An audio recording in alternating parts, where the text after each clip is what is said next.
Tātad es ceru, ka jūs man dzirdat. Es runāšu latviski tagad sākumā. Un jā, mēs sākam šodien un savu semināru. Labrīt, godātie augstskolu un zinātnisko institūciju pārstāvji, kā arī visi augstākās izglītības un zinātnes jomā strādājošie. Paldies jums, ka esat atraduši laiku, lai pieslēgtos šim tīmekļa semināram, jo šodienas tēma ir aktuāla mums visiem. Jaunas akadēmiskās karjeras ietvaru struktūras vai modeļa izstrāde Latvijā, kas prasīs lielu mūsu visu iesaisti un kopīgu darbu. Bet vispirms par šodienas semināra tehnisko pusi. Tātad semināru vadīšu es, Brigita Kukjalko, Izglītības un zinātnes ministrijas struktūra fonda departamenta vecākā eksperte un Pasaules Bankas ekspertu komandas vadītājs Diego Ambas. Lai arī atrodamies dažādās pasaules un arī Latvijas vietās, šodien savās domās un darbos mēs visi esam Rīgā, Izglītības un zinātnes ministrijā. Seminārs ir sapulcinājis vairāk kā 100 dalībnieku, tātad šobrīd man šķiet, es redzu 84, kas ir pieslēgušies Zoom, bet vēl arī vairāki 10 skatās YouTube. Seminārs ilgs 4 stundas ar 3-10 minūšu ilgiem pārtraukumiem. Tātad, kā jau minēju, seminārs vienlaikus tiek translēts arī Izglītības un zinātnes ministrijas YouTube kontā, kur vēlāk varēs noskatīties arī tā ierakstu. Kā jau pirms paša semināra mēs te mēģinājām un runājām un sazinājāmies savā starpā, Zoom dalībniekiem ir iespēja klausīties runas tulkojumu angļu vai latviešu valodā. Valodu jūs varat izvēlēties Zoom rīkjoslā, ekrāna apakšējā malā, meklējiet interpretation. Tur vajadzētu būt divu valodu iespējām. Tātad, un tulkošanu veids tulces Ingūna Bekere un Marina Pļaviņa. Ņemot vērā, ka semināra laikā tiek nodrošināta šī iespēja klausīties tulkojumu vienā vai otrā valodā, lūdzu ikvienu runātāju apzināties, ka viņa teiktais tiek arī tulkots. Tātad lūdzu nerunājiet pārāk ātri un nelielas pauzes ir pat mazliet vēlamas. Un visiem pārējiem, tātad klausītājiem, lūdzu izslēdziet savus mikrofonus, lai izvairītos no fona trokšņiem. Šobrīd jūsu mikrofoni ir centralizēti, izslēgti, bet pēc prezentācijām mēs lūgsim mūsu tehniķus atslēgt šo te opciju tā, lai jūs varat arī ieslēgt savu mikrofonu un uzdot jautājumu. Tātad šobrīd visiem ir izslēgts, lai nebūtu fona trokšņu, bet vēlāk, kad jau ritēs diskusija, jautājumu atbilžu, uzdošanu, sniegšanu, tad šī te opcija tiks atslēgta. Pats svarīgākais tātad jautājumu uzdošana, to varēs darīt pēc prezentācijām, vai nu rakstot, jūs varat rakstīt tā dēvētajā chat kastītē, tātad arī jūs varat redzēt šo te chat kastīti apakšā rīkjoslā pie Zoom instrumentiem, vai arī varat uzdot to mutiski, bet jums kaut kādā veidā jādara zināms, ka jūs vēlaties uzdot jautājumu vienkārši paceļot roku, vai arī ar opciju raise hand, kuru jūs varat atrast, ja jūs atverat dalībnieku sleju. Ja? Un to dalībnieku sleju jūs savukārt varat atvērt, ja jūs spiežat Zoom ekrāna apakšmalā ogu participants. Ja? Par šīm opcijām mēs vēl ar Diego jums atgādināsim, tā kā tās ir tādas tehniskas lietas, atrisināsim, ja būs kādas problēmas. Jebkurā gadījumā mēs apkoposim visus šodien saņemtos jautājumus un centīsimies sniegt atbildes arī uz tiem jautājumiem, uz kuriem šodien semināra laikā nepagūsim atbildēt. Ja? Un, ja jums ir vēl kādi tehniski jautājumi, tad lūdzu rakstiet šajā te mazajā chat kastītē. Es un mani kolēģi centīsimies jums palīdzēt. Bet tagad turpinām ar semināru programmu un saturu. Vispirms ievadvārdu sadaļa un semināru atklāt aicinu mūsu Izglītības un zinātnes ministri Ilgu Šuplīnsku. Lūdzu. Labdien, labdīna, Ieva Pāve. Es biju lūgusi docei Jansonai uzlikt vienu vizuāli. Paldies! Īstenībā man patiešām milzīgs prieks šodien piedalīties vismaz daļēji man laika ietveros šajā seminārā par jaunu akadēmiskās karjeras modeļa izveidi, par to, kāda ir bijusi un kāda ir šī brīža Latvijas situācija, ko Eiropas komisijas un Pasaules bankas pārstāvi piedāvā savā redzējumā, pārskatot un pārzinot jau arī Eiropas tradīcijas. Un tāpēc arī tas, ko šobrīd gribētu teikt, īstenībā ir redzams arī šajā vizualizācijā. Tad augstskolu reforma patiešām ir ļoti zīmīga struktūrālā reforma ne tikai Latvijā, bet es teiktu visā Eiropas augstākās izglītības un pētniecības laukā. Jo veiksmīgs tās risinājums noteikti ļaus arī Eiropai skaidrāk ieraudzīt aprises, kādās specializācijās Latvija ir līdere, kur mēs varam lepoties ar ļoti pārdomātu un efektīvu programmu izvietojumu, kur ir mūsu pievienotās vērtības doktorantu izglītošanā un kādā veidā mēs spējam sadarboties arī ar nozars attīstību. Un tāpēc gribu atgādināt, ka tas, kas šobrīd patiešām tiks piedāvāts diskusijai, ir saistīts ar otro soli, kā mēs sakām, uz modernu augstākās izglītības un pētniecības telpu. Akadēmiskais personāls, tā karjeras izmaiņas, iespējamās pārstrukturizācijas kā slodzē, tā karjeras izpratnē, tā arī neapšaubām atalgojumā. Un tā būtiskākā izmaiņa, kā jūs redzat, šeit ir nofiksēta. Mums gribētos, lai Latvijas augstākās izglītības sistēmā, kas šobrīd ir gan sadrumstalota, bet tomēr lēnām mēs virzāmies arī uz izpratni par sadarbību, konsolidāciju un to, ka integrācija ir ceļš uz jauniem horizontiem, tad tā būtiskākā izmaiņa no pedagoga uz pētnieku. Jo principā mācīšanās process, kas ir balstīts eksperimentā, atklāsmes priekā, saistīts ar paša mācību spēka pētījumiem, tas ir vienīgais ceļš, lai šajā brīdī varētu runāt par inovācijām un problēmu risināšanas ļoti spēcīgu bāzi tepat Latvijā. Otra problēma, kas mums ir izcināma, tā ir akadēmiskā personāla attaudze. Un es ļoti ceru, ka izpratne par to, ka akadēmiskā personāla noslogojumā savienosies pētnieciskais, studiju, administratīvais un arī šīs trešās misijas komponente, nesīs izpratni par to, ka šai attaudzē katrā no organizācijām ir jābūt un ka principā izaugsme, izrāviens, jaunas ambīcijas tiek nospraustas tikai tajā brīdī, kad notiek sinerģija, notiek ļoti, jāsaka, saprotam pāreja un sadarbības ar dažādām paudzēm. Bet ļoti liels akcents tiek likts tieši uz jaunajiem, jo katra jauna paudze nāk ar savu izaicinājumu un nāk ar sava laika izjūtu. Un, diemžēl, ja šī laika izjūta neienāk akadēmiskajā vidē, tad nav iespējams arī pašai organizācijai izvirzīt sev ambiciozākus mērķus. Tāpēc no šīs dienas sarunas es gaidu patiešām precīzi formulēts jautājums, lai mēs varētu sadarbībā ar Eiropas komisijas un Pasaules bankas ekspertiem tos risināt, iesaistot nozari, pārņemot Latvijas labāko praksi un pieredzi un neapšaubām balstoties uz Eiropas pieredzi. Veiksmi visiem! Jā. Tā. Liels paldies! Kā jau arī ministre teica, jaunā akadēmiskās karjeras ietvara izstrādes projekts tiek īstenot sadarbībā ar Eiropas komisijas struktūrālo reformu atbalsta ģenerāldirektorātu, DG Reform, un to finansē Eiropas Savienība.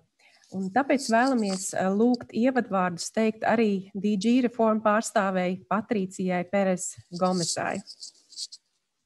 Patricia? Floor is yours. Yes, good morning. Thank you very much, Brigitta. Thank you very much, Minister. I would like to know if you hear me right, because I was hearing at the same time the English and the Latvian. It was a bit difficult. So I wouldn't like to have people suffering during my words on that. Is that all right? Is that working fine? Yeah, we just, I got a message from our IT support, and they say that we should mute original language in order to listen better to the translation, to hear better the translation.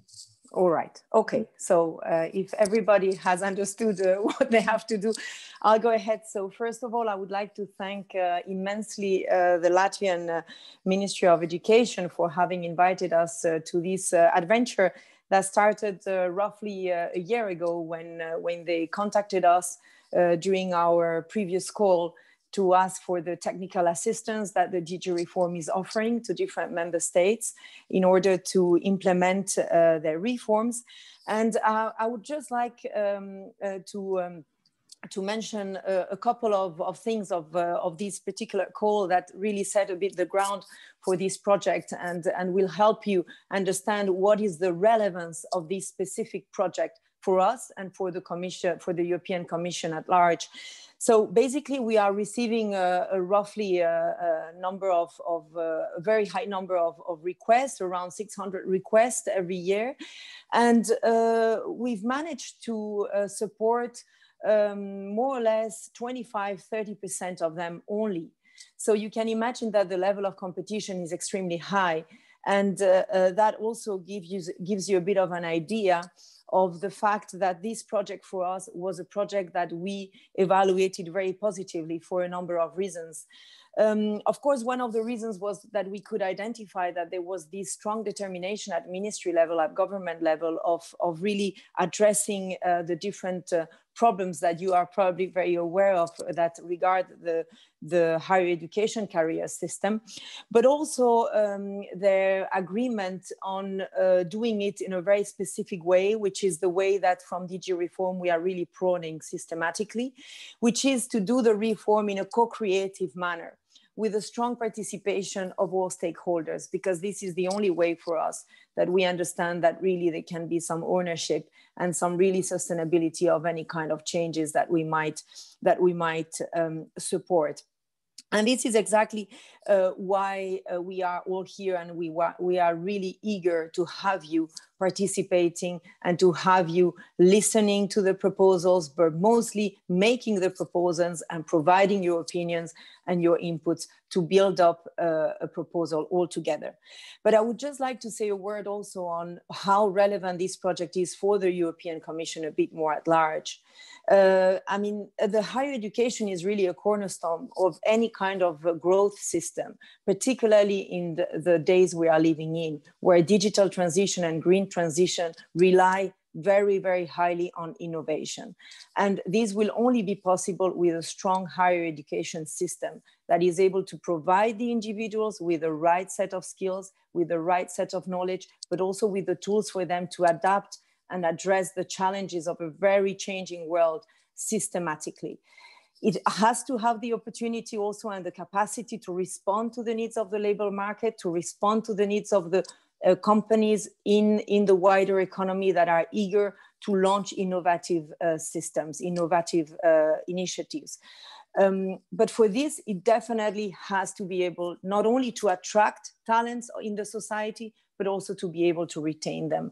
And the higher education career system is at the very basis of this endeavor, of this challenge. So for us, this was a major project that would also be a good example for many other member states that are in the very pressing need to go about this same type of reform that is based on finding the right balances to, of course, provide fair treatment, motivation, good relationship between science and teaching, but of course in a world that unfortunately is full of constraints, both financially and also institutional constraints.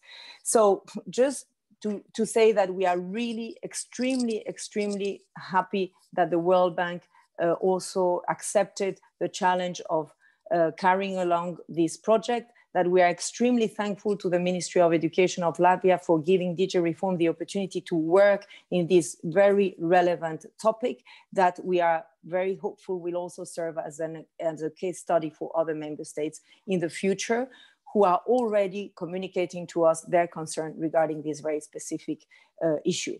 So just going back to the very beginning of my intervention, just to say that in any case, this is nevertheless quite a privilege that we are able to be here because the competition was very high. So it's definitely your right to contribute, but also your responsibility. So I'm encouraging you to take the best advantage of this opportunity and be extremely participative in this day of work. And I wish you an excellent working day. Thank you very much. Thank you very much, Patricia. Thank you. And now, of course, also our World Bank's representatives. As you know, we organized this workshop today with the World Bank, and that's why I'm giving also floor to the leader of the team, Diego Ambas. Please. Thank you very much, Brigitta, and thank you so much, Madam Minister and Patricia, for the opening remarks. I think you put the objective and the framework of the seminar very well, so I will not expand on this. But yes, please count with the World Bank to support you, Madam Minister, in this reform. And of course, we will try to do our best in the same way that we did in the past years, and I will explain this a bit more during my presentation.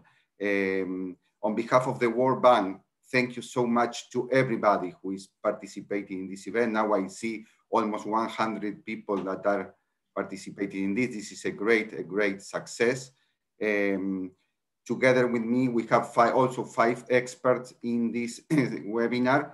We have Elias Pekola from Finland. We have Lucia Brajkovic from Zagreb. We have Andres Sursok from Paris. And we have Jeremy Amoroso from Washington, D.C. And of course, we have more people in the team, but we wanted to let you know that it's not only me who is going to be working with you. It's a huge amount of people that are supporting you, trying for you to do the best reform that you can achieve, Madam Minister. I would like to emphasize only 1 minute. I will not repeat what you already mentioned. I would like to emphasize the issue of the stakeholder consultation. I think it is really important. We, as the bank, try to provide the best knowledge and the best practices in the world, but it's really important to hear all of you, all these stakeholders that are coming today, all participants from universities, from different institutions, and it is very important to hear from them their concerns and their interests and their suggestion on how to reform the system. We did this in the past.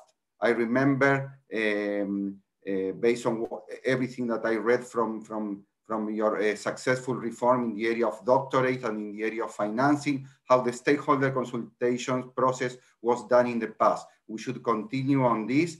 And for this project, this is a webinar due to the pandemic, but I'm sure that in the next few months, we are going to have the opportunity to visit you in Riga and have successful mission and meet with all of you in order to do a better stakeholder consultation. Thank you very much, and let's open the door for the seminar.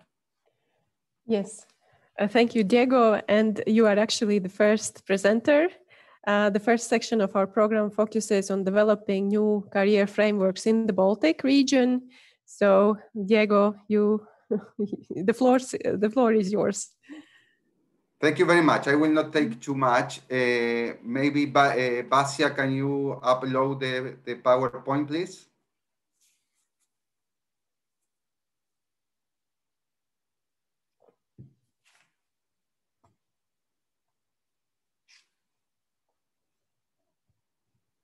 Okay, this is very good. Let's go to the next slide, where we are going to try to explain the scope of the project.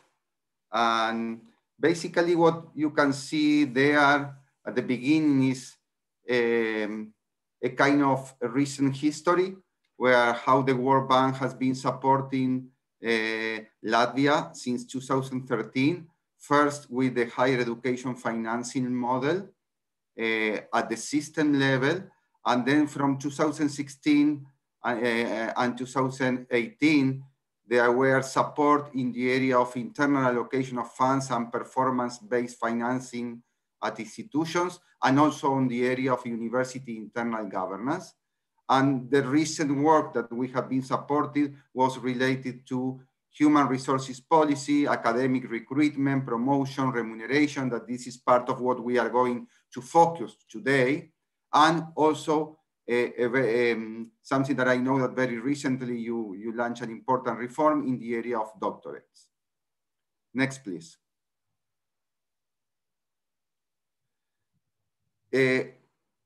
Why would we like to focus on the academic career framework? I think that the Madam Minister explained very well, Patricia also. In our last report, basically we developed two big recommendations that now we are going to disaggregate, but basically the recommendation that we included in our report was that we need to ensure that the individual career trajectories are predictable and compatible with formal career structures, and at the same time that we should maintain the transparency of institutional promotion criteria. These are the two big recommendations. That is very broad, but we are going to disaggregate and to deep in the discussion today. Next, please. Okay, if we try to do a very quick summary regarding the academic careers in Latvia, we can say 5 things. First, that the academic careers are an important aspect of higher education policies and practice, as the Minister and Patricia mentioned.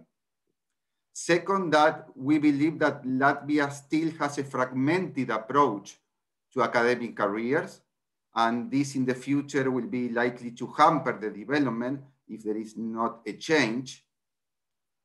Number 3, that this fragmentation of the academic careers results in a complicated human resources arrangements and processes at the institutional level and create a kind of fragile arrangement for individuals.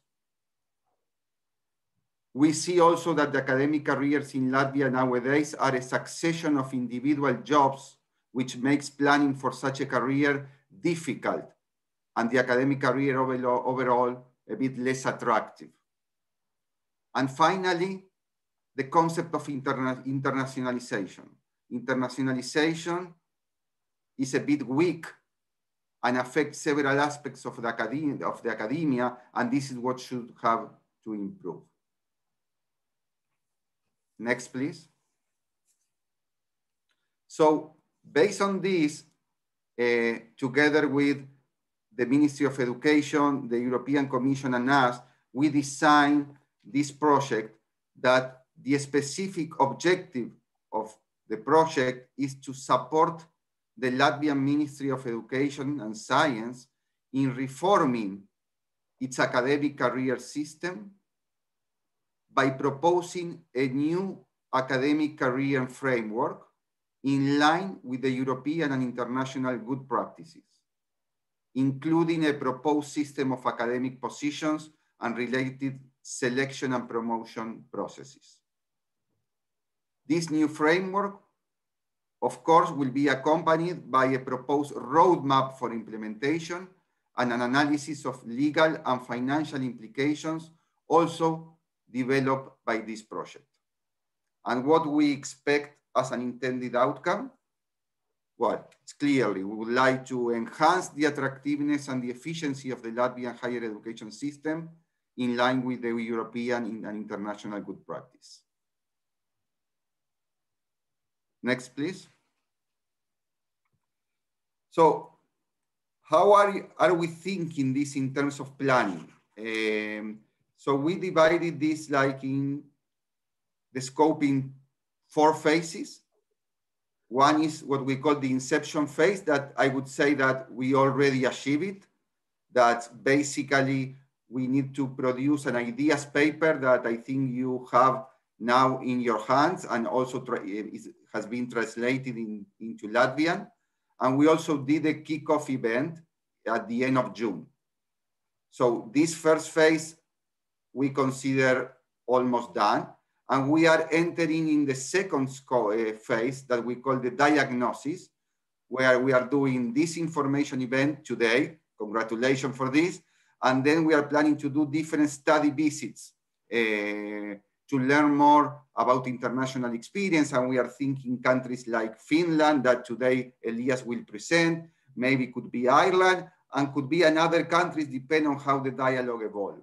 We understand, for example, that now Netherlands are trying to do a very important reform on the academic career system. So we are going to see the situation of Netherlands. I know that you are interested in Estonia. So we will see how this evolves, but we are open and flexible to think about this kind of study visits that will be good for you.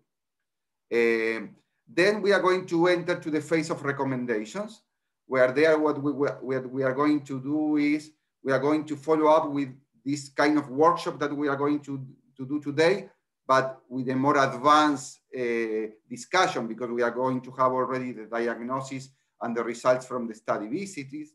And the idea is that with these recommendations, the authorities, you and everybody will have the different options in order to make the decision on what academic career framework you are going to decide. And finally, we are going to finalize with the process of dissemination and follow up, where we are going to produce a report on everything that we have been working, and we are planning to do a dissemination activity. Next, please. So, in order to introduce today's information event, in a few minutes, Elias Pekola, he will present the case of Finland.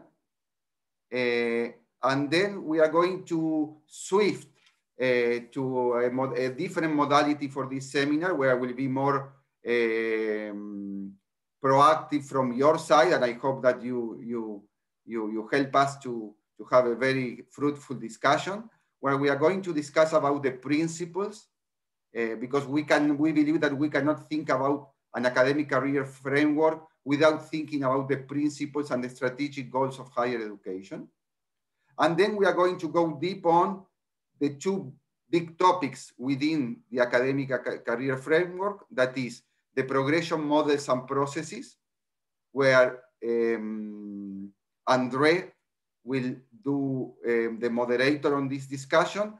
And we are going to finalize with the staff categories, where in this case, Elias, again, he's going to be moderated. Next, please. Okay, I think that's for me. I think I talked too much.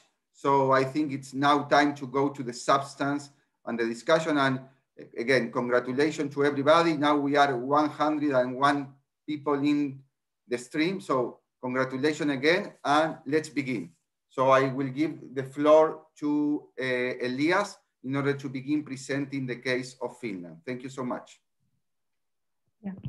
Thank you, Diego.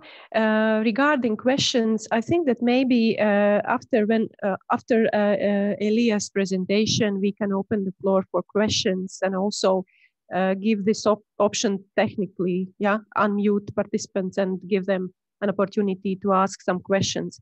I think that time-wise we are all right, but yeah, it's quite tight as well. Yeah, let's keep track of our time as well. Mm-hmm. Okay, thank you. Thank you, Brigitta and Diego. So, Madam Minister, ladies and gentlemen, it's my greatest pleasure to start this seminar by presenting you good practices from case of Finland. My name is Elias Pekkola. I come from University of Tampere, Faculty of Management and Business, and I'm also working as a head of a unit. So in a way, I'm practically involved in also developing the career model within Tampere University. I have been doing research on Finnish academic careers and career models now for more than 10 years. So I will try to tell you a story about the development of the academic careers. And now I can see that I have 2 minutes for a year. So I will be telling you a story of 12 years of development of the career framework in Finland. So I have 2 minutes per year, so let's start. So next, please. It was year 2008 when government gave a kind of policy paper recommendation of development of a new career framework in the Finnish higher education system. It was a framework aimed for universities and research institutions. So it was an integrated framework. It was based on a European idea of 4-stage career framework. And the idea was to actually, or the aims were quite the same than now in Latvia. So the idea was to develop more international, more excellency-based, more transparent, and more predictable career framework. So this was the starting point. 2008, a policy paper, a recommendation on the Finnish career model. So this was the starting point for the story. Next, please. From the beginning, Finnish government decided to integrate also research funding into this overall framework. So Academy of Finland, that is the main funding institution in Finnish higher education system, also adapted the 4-stage career model. So I just want to remind you and also kind of give you kind of one of kind of practices that should be emphasized is that the funding instruments should be always taken into account when developing a new career framework, the national ones and then also the international ones. And we started from our previous report kind of from the recommendation that the career framework should be something that takes into account also the funding mechanism. So this is kind of an important lesson to learn, that the funding instruments should be taken into account from the beginning. Next, please. And then also I would like to emphasize, because I was also told to, I was also recommended to kind of share you some, so to say, not to do's or some recommendations what should not be done. So I would like to kind of share with you kind of a reality of a Finnish landscape in 2008, 9, and 10. So even though the government was recommending a new career framework, so in practice, it was applied only for 50% of the academic staff within the institutions. And the reality, like it is in Latvia as well, was that more than half of the employees were actually in a really short-term contracts, and they were not part of the official career framework. So this is also something that should be taken into account from the really beginning of the development, the career framework, how it is applied, in which institutions and for whom it is actually applied.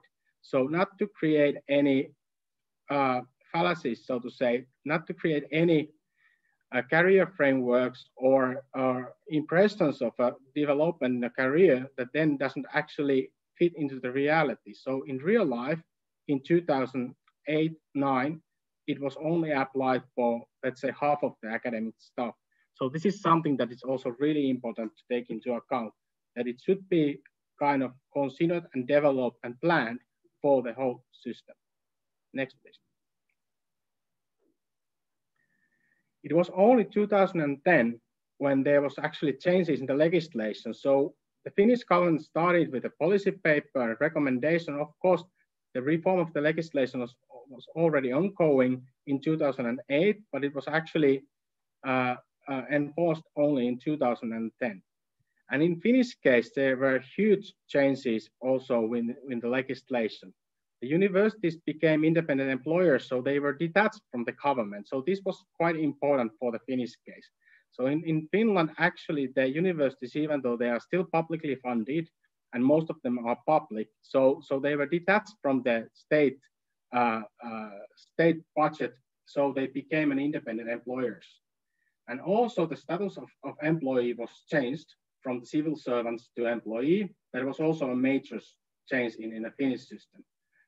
And the universities were provided a lot of autonomy and power to actually define the qualifications. So this was also a major change from the previous situation. And this is something also that should be taken into account. So what is the role of the institutions? How much of autonomy can be provided for the institutions? And actually, are the institutions ready to use the autonomy? In a Finnish case, if we once again say something about the kind of realities of the reform, the institutions were not ready to actually use the autonomy that was given for the institution. And it took many years actually to get into a situation where we are now. Then, of course, also the ministry was kind of resistant to give the power for the institution, even though officially it was done. So ministry still continued to steer the institutions by this foster career framework, by asking statistics related to this or reporting related to this framework. And there was also some other instruments providing inertia for the system. So universities, they still had a common salary system. Actually, they still do. So actually, all of the universities are following the same salary system, even though they are not part of the state anymore. And then the legislation related to the professors, so the highest rank, the most senior rank in universities, was remained almost intact. So in a way, the professors were still in the legislation. So that wasn't given for the institutions to decide what is the qualification of the professors. And this has created actually a lot of challenges, but also it has kind of created one of the kind of continuing point for the reform. Next, please.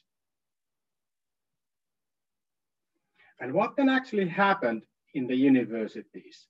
So in real life, there were two different processes taking place. So we will discuss today quite a lot about tenure tracks and tenure track positions and the promotions from, let's say, assistant to associate and then to full professor. But this was only part of the story in Finland. Meanwhile, when Finland was introducing a four-stage career framework, only as part of it, they were introducing tenure track positions. And that was kind of a minor part in the beginning. In the 2008 policy paper, so there is the first idea of the tenure track model, but that wasn't the whole idea. The whole idea was actually to integrate different kind of career models within different institutions in different sectors, in universities and in research institutions. So that was the main idea, to create 4 steps in a career path that can be then compared from institution to another. And then as a one instrument, there was also tenure track introduced for promotion of the professors. And this is something that needs to also consider whether the tenure track, whatever it means, and let's discuss that more today. So whether it will be kind of a starting point for a new career framework or whether it will be only a minor instrument within the career framework. And in Finland, there was a huge confusion with this. So many persons, they thought that, okay, the tenure track is applied to all of those persons within the career, 4-stage career model or framework or path. But actually, it was only a kind of minor instrument within the overall framework. So this is something that should be really considered. And then there were also changes of actual career titles, and we will discuss that in the afternoon, what kind of career categories there will be in the Latvian case. But in the Finnish case, kind of the most tricky things that were done when changing the career framework were actually the change of an also say assistant positions to PhD student positions, because then quite soon we realized that actually there are a lot of administrative work that is done by academics, and that doesn't disappear even though we will start calling assistant PhD students. So in a way, there was a huge confusion who will take role in actually carrying out those tasks. Then there was also an introduction, or the government also introduces the position of postdoc. And that was also something that within the institutions, there were not structures for postdoc positions, and there were no funding for those positions. And that was also a huge confusion whether there should be kind of a career step of a postdoctoral researcher, or whether it's just kind of an additional position that can be applied. And there is still a huge discussion going on in the Finnish institutions whether these postdoctoral positions should be part of the career framework, part of the tenure track frameworks, or not. And then there was the question of tenure track as such, as I discussed already. So it was part of the promotion idea, part of the recruitment of professors, but it was confused with the overall career framework. And the career framework is a national way of reporting and making statistics out of personnel. But then the tenure track system, the instrument as such, is defined quite differently in different institutions. And that has created a lot of challenges in a Finnish higher education landscape. Next one, please.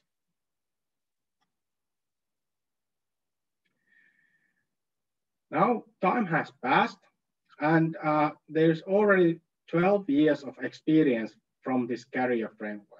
And it has been evaluated several times.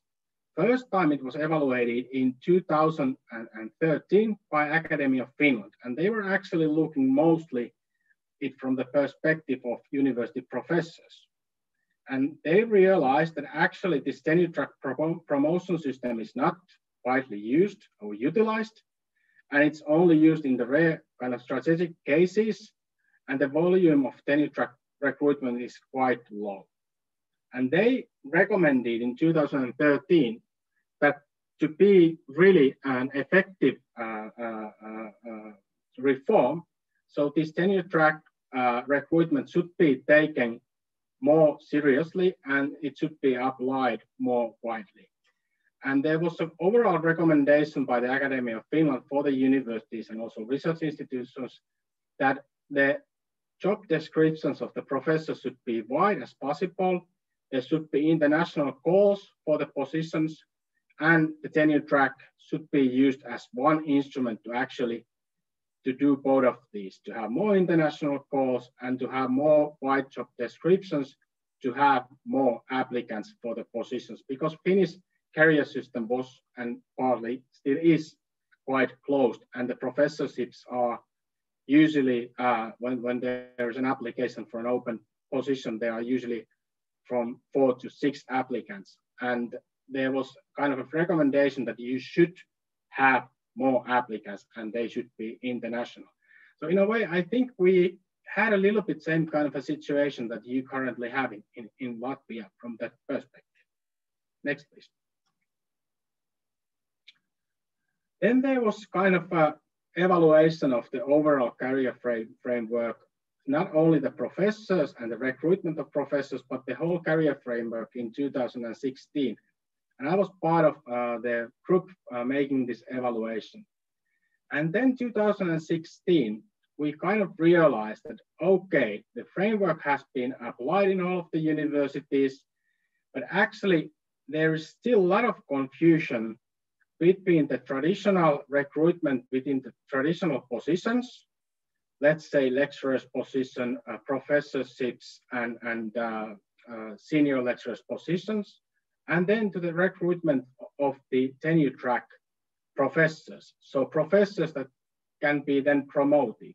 So there was still 2 parallel systems in the Finnish landscape. There was one based on vacancies, open positions, and then the other one based on tenure track and the promotions. And these were confused by the institution, and then it was also confusing for the applicants. So we recommended that there should be a clear distinction with tenure processes and the normal processes, because they were, in 2016, they were confused in many places. And we also recommended that there should be a national framework for tenure tracks. And this goes back to the legislation that actually doesn't, and it still doesn't recognize tenure tracks as such. So we do not have any legislation on tenure tracks. And actually there's still ongoing debate how we should kind of interpret these probationary periods into tenure tracks when it comes to the labor legislation and also university legislation. So in 2016, 8 years after the publishing of the policy paper, the universities were still mostly applying the traditional recruitment system. They were mostly using traditional processes, but then on top of that, they were using tenure track positions, and there was huge confusion. But what happened, and we can say that that was kind of a success, within 8 years, the universities were capable transferring the titles. I think there was something like 250 titles within the Finnish universities to less than 10 titles. So in that sense, it was a success story within 8 years. But when it comes to the practices and processes, we were still in an infancy in a new career system in 2016. Next, please. The most recent development is actually quite surprising for myself. I have been now following it really closely, and we did a small study on it as well. And now in 2020, we can see that the Finnish system has changed. So it took 12 years. Now actually most of the professors are recruited to tenure track positions. And now just to remind you, that wasn't the original idea.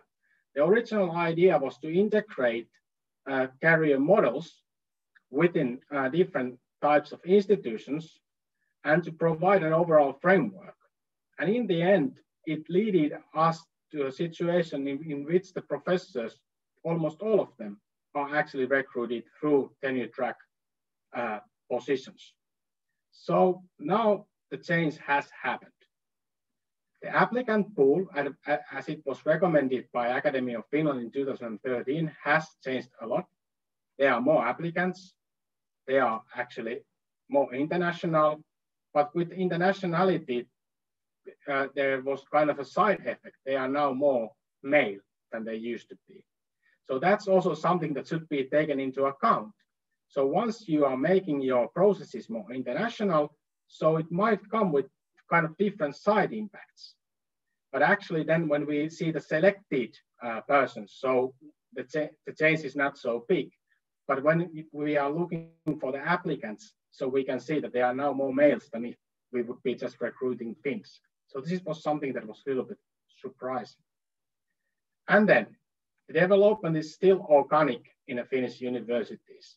So there are no legislation or national practices for the tenure track.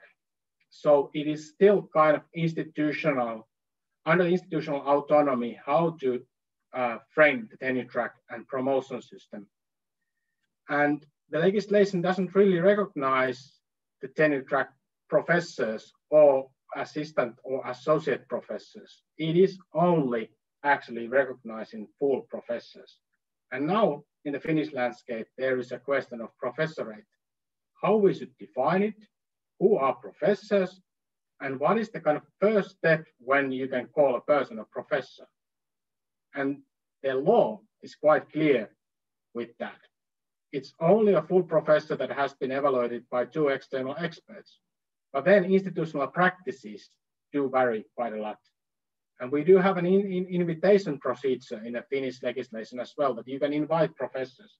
And that was kind of considered to be exception.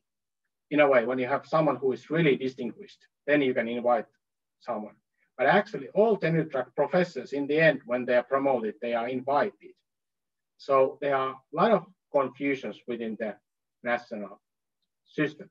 So as kind of a lessons learned, you should consider the role and the processes to actually select and promote full professors. Next, please. Now, a few years later, let's say 2 years ago, also the Finnish Union for Professors actually made their own recommendation of the good tenure track practices.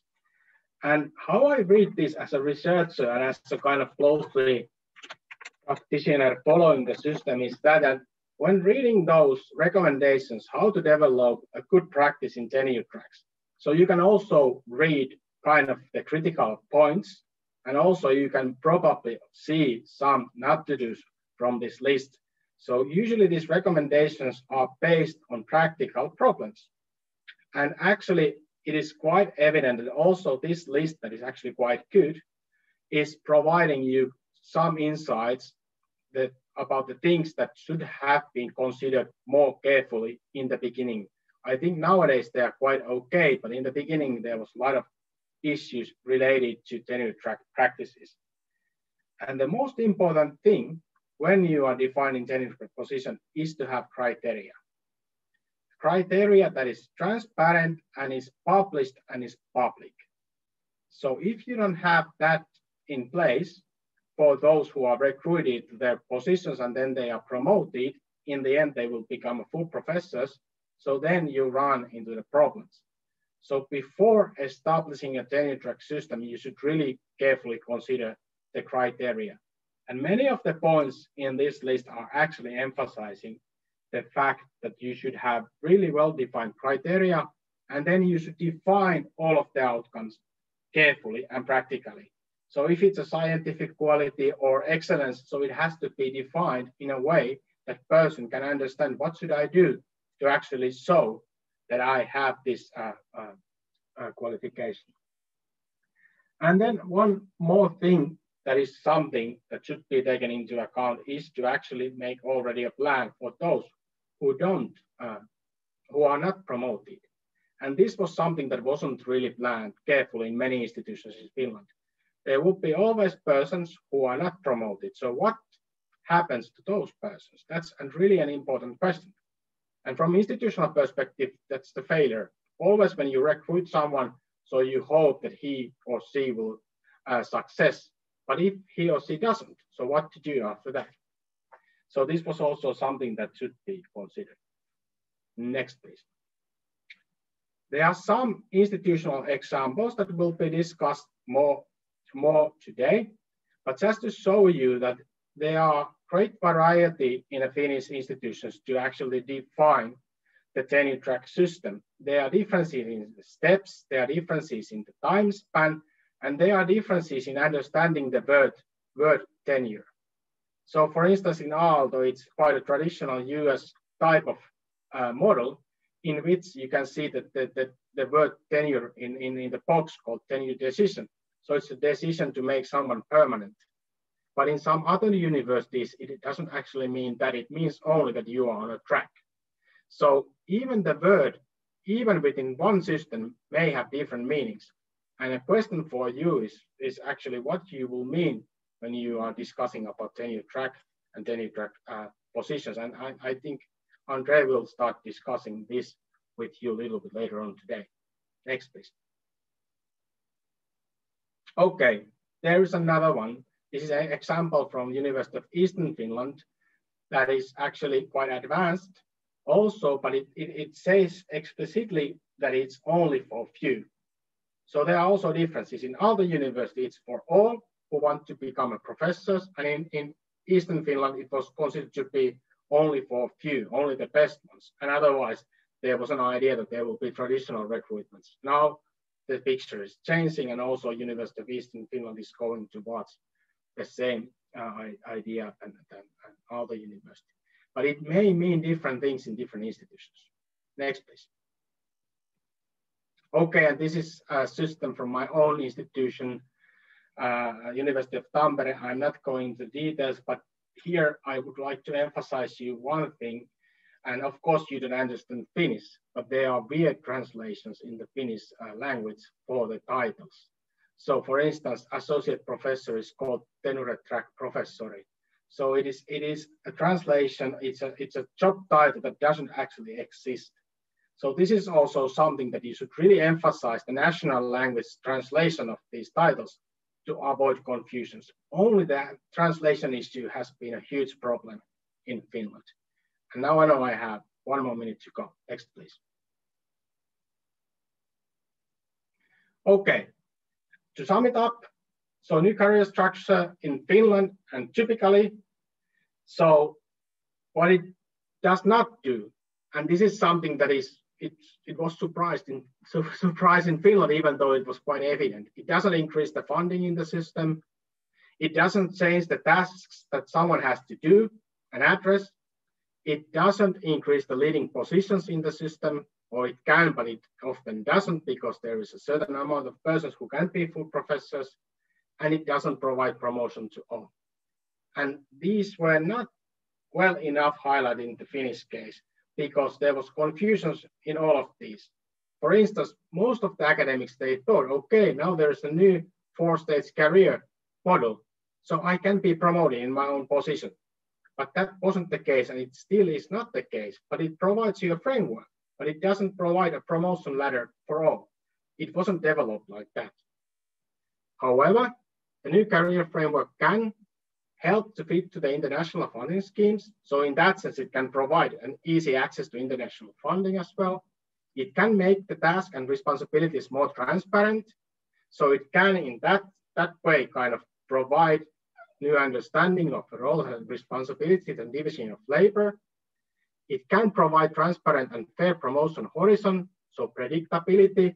So it can actually provide an idea what one should do to get promoted and what kind of work will be rewarded. So in a best case scenario, it will provide predictability for those who want to actually work hard and want to be promoted. Next, please, and I will close after this.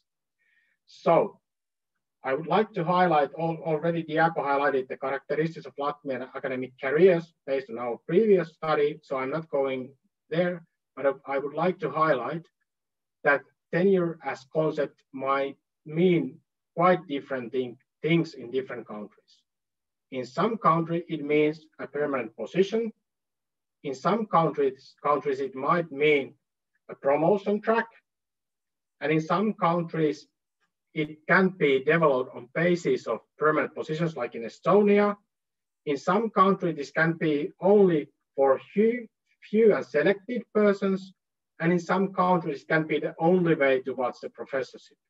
So there are huge differences in defining the tenure and tenure track, and also huge differences in cultural understanding of the word tenure track, and whether it is a synonym for a career framework and promotion ladder, or whether it's type of a position.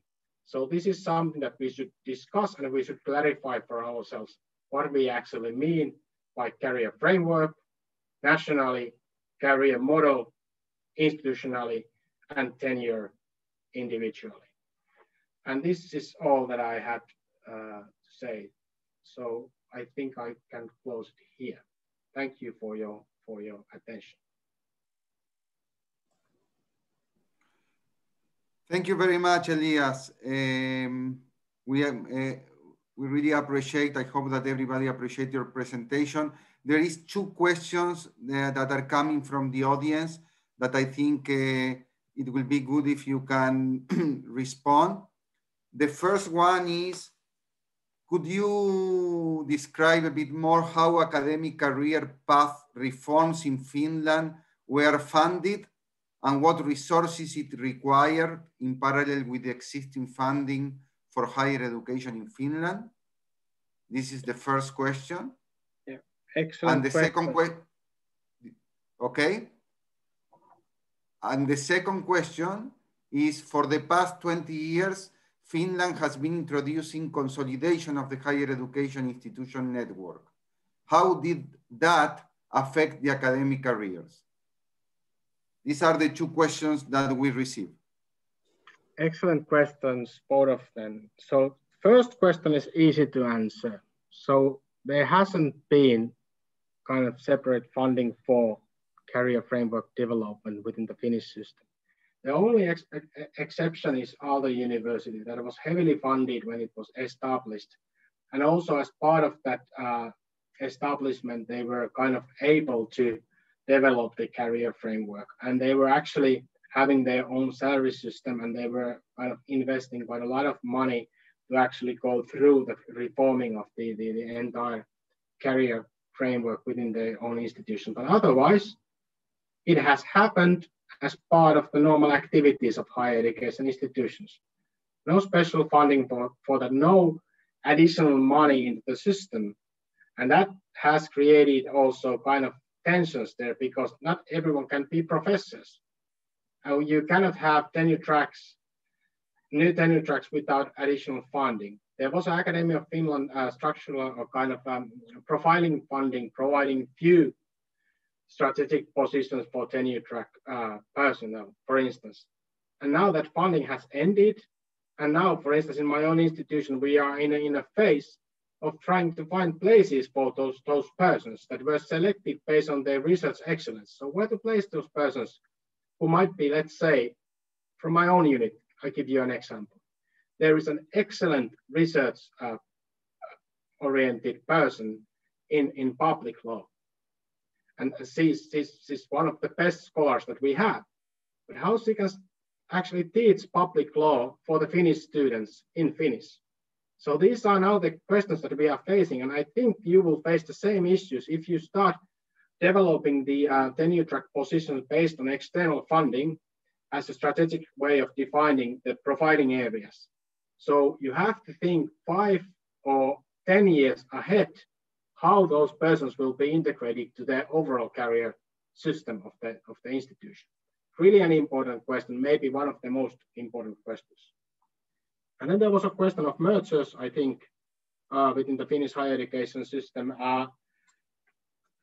That's also a question that comes quite close to my own institution, because we have just created a big university based on 2 different universities within Tampere area.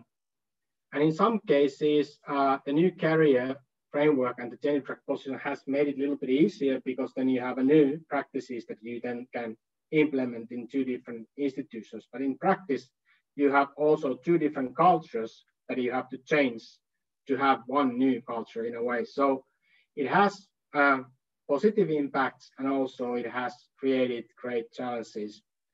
And especially for those who are on the tenure track, and then there has been these mergers, and they should then be promoted to the next step, and they have a tenure track agreement based on one institution practice, and the other one has for the another institution practice, and now they are in the same department. What to do with these agreements? That is a major question that we are actually, for instance, this morning I was dealing with one of that kind of a question, how to go about with the systems that are overlapping and have different kind of a time perspective within one institution that was earlier in 2 different universities. I don't know whether I answered at least partly your questions. Thank you very much, Elias. This is very useful. So now I think it's time for having a very, very short break. I would suggest no more than 7-10 minutes maximum. So now it's 11:08.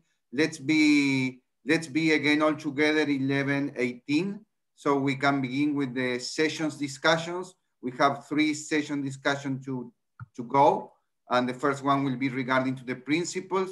So let's take a break, but please come back in less than 10 minutes. Thank you very much. Yeah, thank you. It is not necessary that you leave the meeting, so you can still leave it on. I'll leave it on, but you can take your coffee or just have some, a rest, a little bit of rest. Thank you.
Tā tad visi ar savām kafijas tasītēm, tējas tasītēm atpakaļ. Skatījos arī komentārus un šo to atbildēju čatā. Ja? Tātad tagad mēs turpinam ar tādu dinamiskāku un arī interaktīvāku semināra sadaļu. Tātad tās būs diskusijas ar jums, dalībniekiem, par pamatjēdzieniem, par mūsu kopējā darba izpratni un par tādiem atvērtiem jautājumiem saistībā ar jaunā karjeras ietvera izstrādi. Un tātad šeit plānotas 3 sesijas, katra no tām ir 40 minūšu gara, un katra šīs te sekcijas vai diskusijas ietveros tātad sākumā prezentācija, un tad Pasaules Bankas eksperta vadīta diskusija, jautājumi un arī jūsu atbildes redzējums un jūsu jautājumi, mūsu atbildes. Ja? Tātad ļoti tāda cerams dinamiska diskusija. Jā, un tad sākam. Diego iepazīstinās ar pirmo runātāju, kas uzsāks diskusiju par principiem. Thank you very much, Brigitta. As Brigitta said, we are going now to begin this kind of interactive sessions. The topics that we are going to deal with it are based on what we prepare in the Academic Career Framework for Latvia Ideas paper. So you have this paper. And basically the first discussion will be around what we call principles. The main statement is the main strategic goals for higher education and science should be taken into account when we are planning a career framework, but reversely the same. Human resources policies, political context, administrative issues, as well as legal framework should also be considered when defining the new higher education and science policies. So in this sense, let's begin with this discussion about principles. I know that you have a kind of questions that we prepare in advance, but let me introduce Jeremy Amoroso, who will be the moderator for this session and will present some slides also for you. Jeremy, the floor is yours. Thank you, Diego. Can everyone hear me, or can you hear me? Mm-hmm. Yes? Okay, great. Thank you. And can we get the presentation on the screen, please?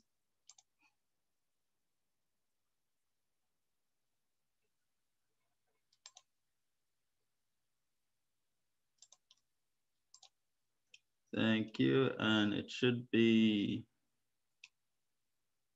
yes, slide. Next slide, please, 25. Great, thank you very much. So thank you again, Diego, Elias, and Brigitta for setting the foundation for not only this first discussion, but also for the other discussions that will follow from Andre and once again from Elias.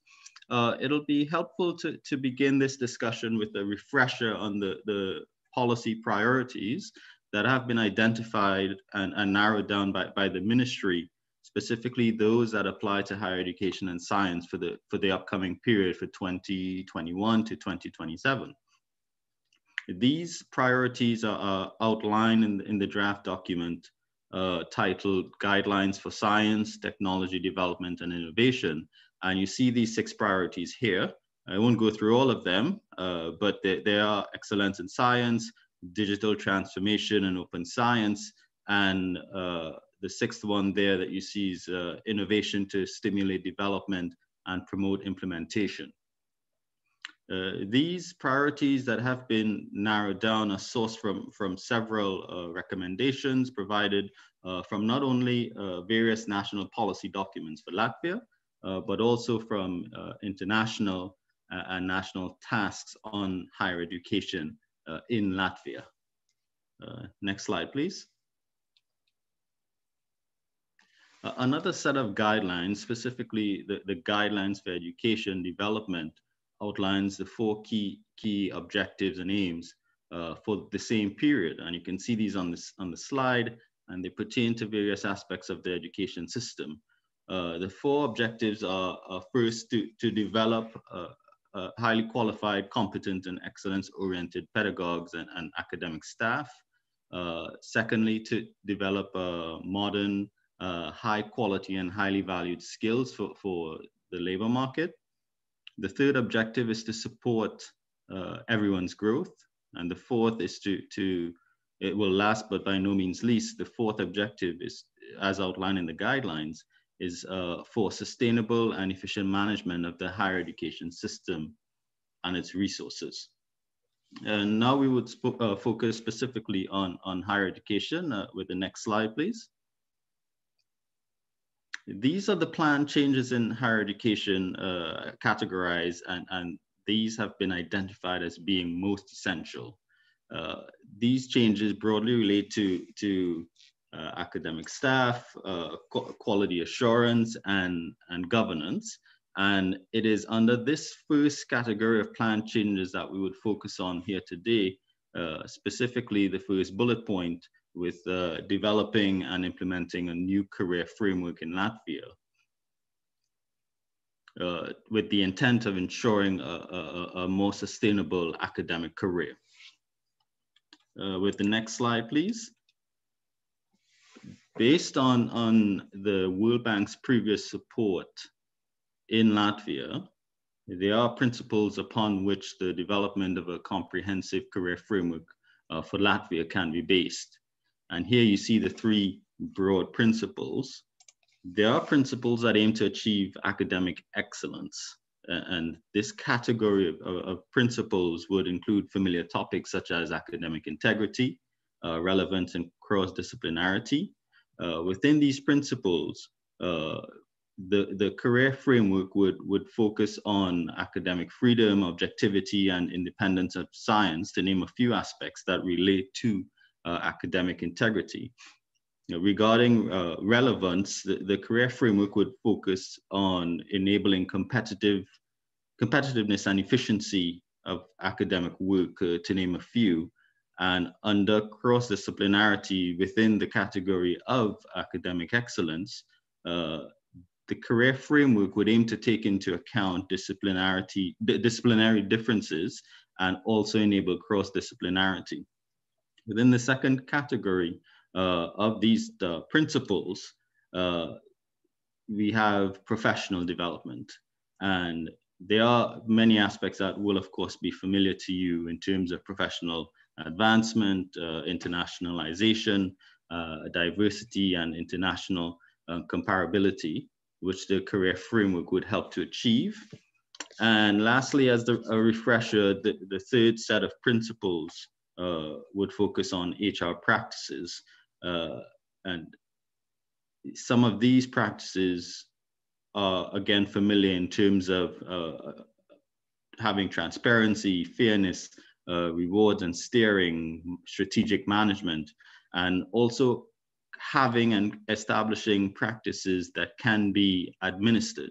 And on this last point, it's important to circle back or link this to what this refresher introduced, and that is the national plans and various supporting documents that underpin some of the background research that we've done to date. The career framework would align with legislation, policies, funding, and resources, as well as a reporting system based on the necessary principles for developing such a framework. With this refresher in mind, and this anchor in mind, I'd like to take this opportunity to begin with the discussions. We welcome your feedback and comments and all of your responses throughout the event, and specifically for this first discussion on principles for developing a career framework in Latvia. The first question that I'll pose to the audience and the participants on the webinar it pertains to the labor market and skills, and specifically, how should the new career framework be integrated into Latvia's labor market for a highly skilled labor force? And related to that, going a bit broader or zooming out, how would it be integrated into the European and international labor market? I'll pause here and rather than jump directly into two responses, I'll give the audience about 2 minutes to reflect on these two questions, and then I will come back and engage the responses. After the responses for this first set of questions, I'll then move on to another set of questions. Thank you. This is Elias. Can I jump in just really shortly? Of course. Yeah, just kind of give you one example again from Finnish case. So in 2016, when we were evaluating the Finnish career framework, so actually we realized that even though the national main aim of the new career framework was to integrate different sectors, to create functioning labor market for skilled labor force in a Finnish case. So when we asked from the universities, what you consider that is the most important aim of your career models? So no one actually highlighted this part. They didn't even recognize this policy A. So it's, as Jeremy said, it's really important to actually start thinking why we should develop new career framework national level, and then how we can implement it in that way that the academic excellence, professional development, and HR practices can be achieved. So these are really important questions. And for instance, in the Finnish case, the higher education institutions were not even aware that the national aim was to kind of create a labor market for skilled labor force from universities to research institutions. So just to give you kind of one example from the Finnish perspective. Thanks, Jeremy. No, thank you for adding that context. Very good, Jeremy. Very good, Elias. So let's open the floor now to our colleagues in Latvia. And as I said at my opening remarks, please feel free to discuss. We really would like to hear from you. This is very important for what is going to come next in terms of the preparation of the report. So we really would like to hear your views on this. Thank you. And so the first questions, again, how should the new career framework be integrated into Latvia? You can look at it as sort of sub-questions: Latvia's labor market and the European and international labor market for a highly skilled labor force.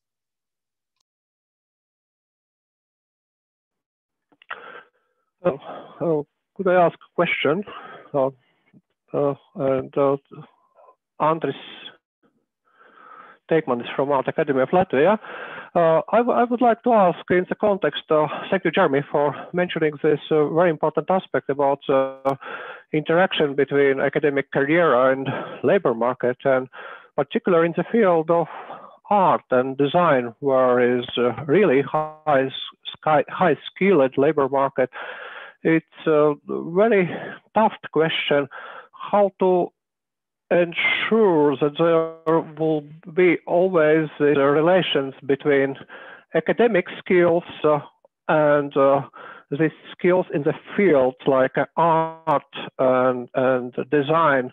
And what's your opinion how these mechanisms could be developed in order to ensure that academic staff always would be the top staff in the fields of art and design, and how to provide, how to say, shortcuts for recruitments for really top level professionals in the academic positions, top level academic positions. Do you have any opinion from other fields how to ensure such career paths?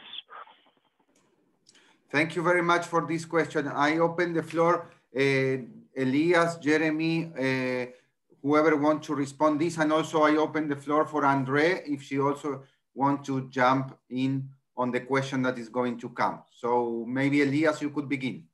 Yeah, an excellent question again. So this question of arts has been also in Finland quite tricky one, and actually there has been a development of differentiated career path for the arts.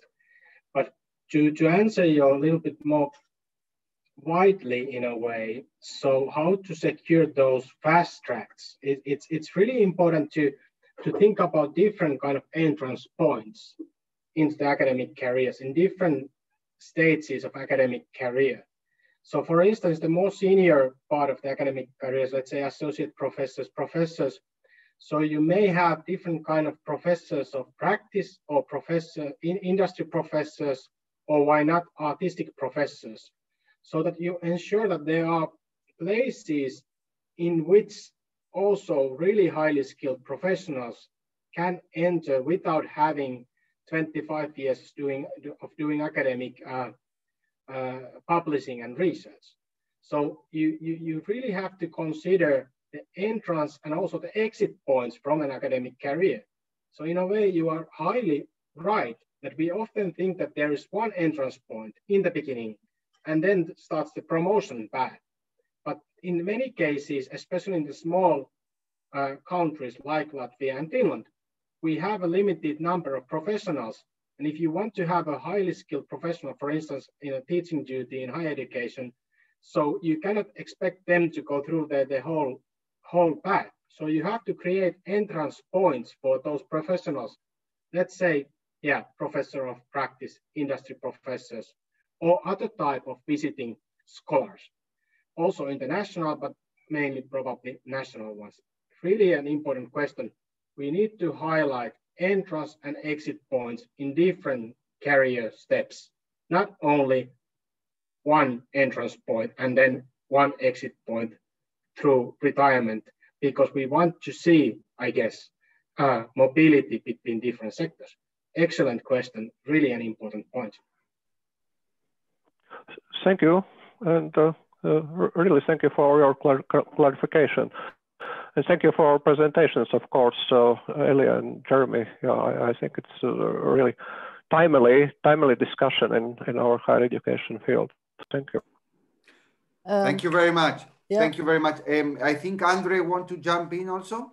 Yeah, first of all, hello, Andres. It's nice to hear your voice.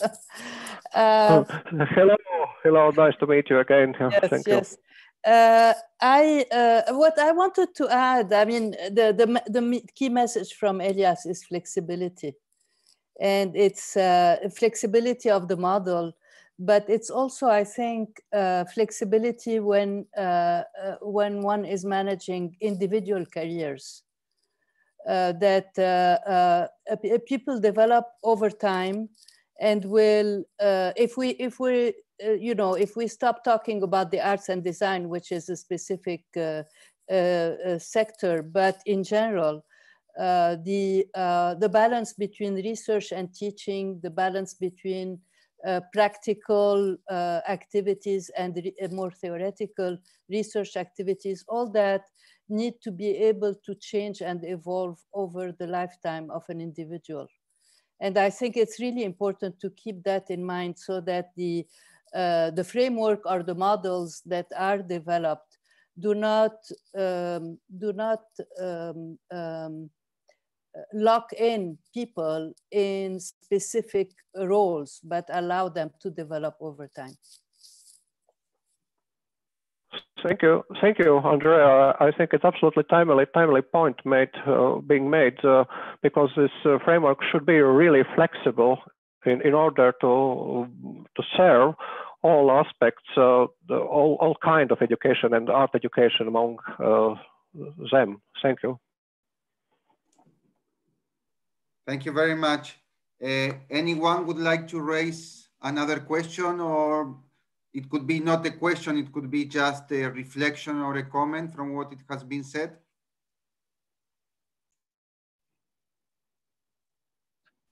I see that in our chat box, we have a comment from Agrita Kiopa, who is Vice Rector at Riga Stradiņš University. And she writes that backbone of the academic excellence is excellence and integrity research. Therefore, tenure track, if any, should be parallel to research track or progression of one's research program from its emergence to independence, to formation of a group, to leadership. And I think that this also highlights what Andres said. Yeah. I think it is also raising a question about the nature of tenure track. So whether we think that in all types of positions you should have ways to be promoted and to be tenured in the end, or whether tenure track is developed mainly for research-based duties, and they are kind of really research-based positions. And this is an open question. There is no right or wrong answers for this. But going back to Andre's comment, so I think that there is two different levels of the discussion again. So there is the individual level and the flexibility within the individual model, individual promotion scheme, and then the balancing between this individual flexibility and then the transparent criteria that are more universal. And this balancing activity has to take place all the time, and it's quite tricky, to be honest. So that's really a good comment in that sense. That on the other hand, you have already defined criteria, usually in research excellence. On the other hand, you might have flexible individual planning of your promotion patterns, including other types of merits as well. And then you may have multiple entrance points to different steps of the career. So in a way, it's a balancing activity. Thank you, Elias. And we have another question for you in Latvian from Gita Revalde. And she asks, how do you assess Finnish reform? Did it achieve the aims that were set? So if you take as the aim of the reform, if we take those ideas that were in the first policy paper, so I think otherwise we are quite closely there. So there are increased transparency, there are more predictability, even though there are still a lot of confusions. There are less titles than there used to be. It's a little bit more universal. But when it comes to these tenure track procedures, I think there's still many things to be developed, but that wasn't the main point, but especially when it comes to the integration of different sectors. So, and creating a common framework for research institutions and universities. So especially when you look at it from the higher education perspective, so this is still something that is not really recognized. And of course, I have been doing mainly research in higher education setting here in Finland. So I can say that it's still something that the universities are not maybe considering so much. They are thinking about research excellence. They are thinking about predictability, about rewardingness of the work, about, so funding, of course, if you are able to kind of attract really good international scholars, internationality, fairness. But when thinking about the integration of different sectors, so I think that doesn't really get high in the agenda of higher education institutions, even though it was one of the kind of original aims.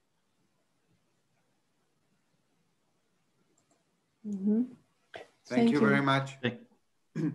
Any other comment from our counterpart in Latvia? Yeah, I see another question from Juris Sīlis, but I'm not sure if I understand it correctly. We'll try to translate, and then Juris can let me know if I did it well. So, how can the ability of the academic staff to move from a teaching approach to a research and involvement approach to the study process be, so how can this ability can be best assessed, for the academic staff to move from teaching approach to the research approach in the study process? How can it be assessed? So I'm not sure what I understood me too. correctly, but I assume that you are thinking that how, with the help of new career framework or a model within an institution, we could support the transfer from more teaching-oriented towards more research-oriented competencies of the staff. And this is really a good question. And actually, I can just give you some, practical reflections. So we do have this position of university lecturer in Finnish universities. That is the mainly teaching-oriented position, but it includes also a lot of, some research activities. And now when we transfer to this new 4-step career framework in some universities, when those assistants were transferred to PhD students, so actually those persons in their mid-career, they were receiving new administrative tasks from below, from the assistants. So the lecturers were taking those tasks. And then also there were new tenure track positions, kind of in the same level than the university lecturers, postdoctoral persons who started or were recruited as a tenure track persons with a promotion idea. So also they started to do their own research, and they were really concentrating on their own research. So basically they were not really interested in teaching because they wanted to be full professors. Also from above, there were more administrative duties given for those who were in the teaching mostly position. So this is also something that you really have to carefully think, that is it fair to ask all persons to let's say publish more, if at the same time they are getting more and more teaching and administration related duties. And it takes 10, 15 years to actually change the culture within an institution to have it more research oriented. So it takes a lot of time. So in a way, once again, an excellent question that is really difficult to answer. And then we come into those questions, whether we should have also teaching oriented tenure track. And this is exactly a debate that is going on now in the Finnish landscape in University of Helsinki and University of Eastern Finland. In University of Eastern Finland, they have actually established now a teaching-based tenure track promotion scheme. In Helsinki, they decided not to go into that direction, but it's still heated debate. So excellent question. And this is something that actually you should plan beforehand, because otherwise you will end up with the same question when you already have the framework in place. Excellent question, quite difficult to answer.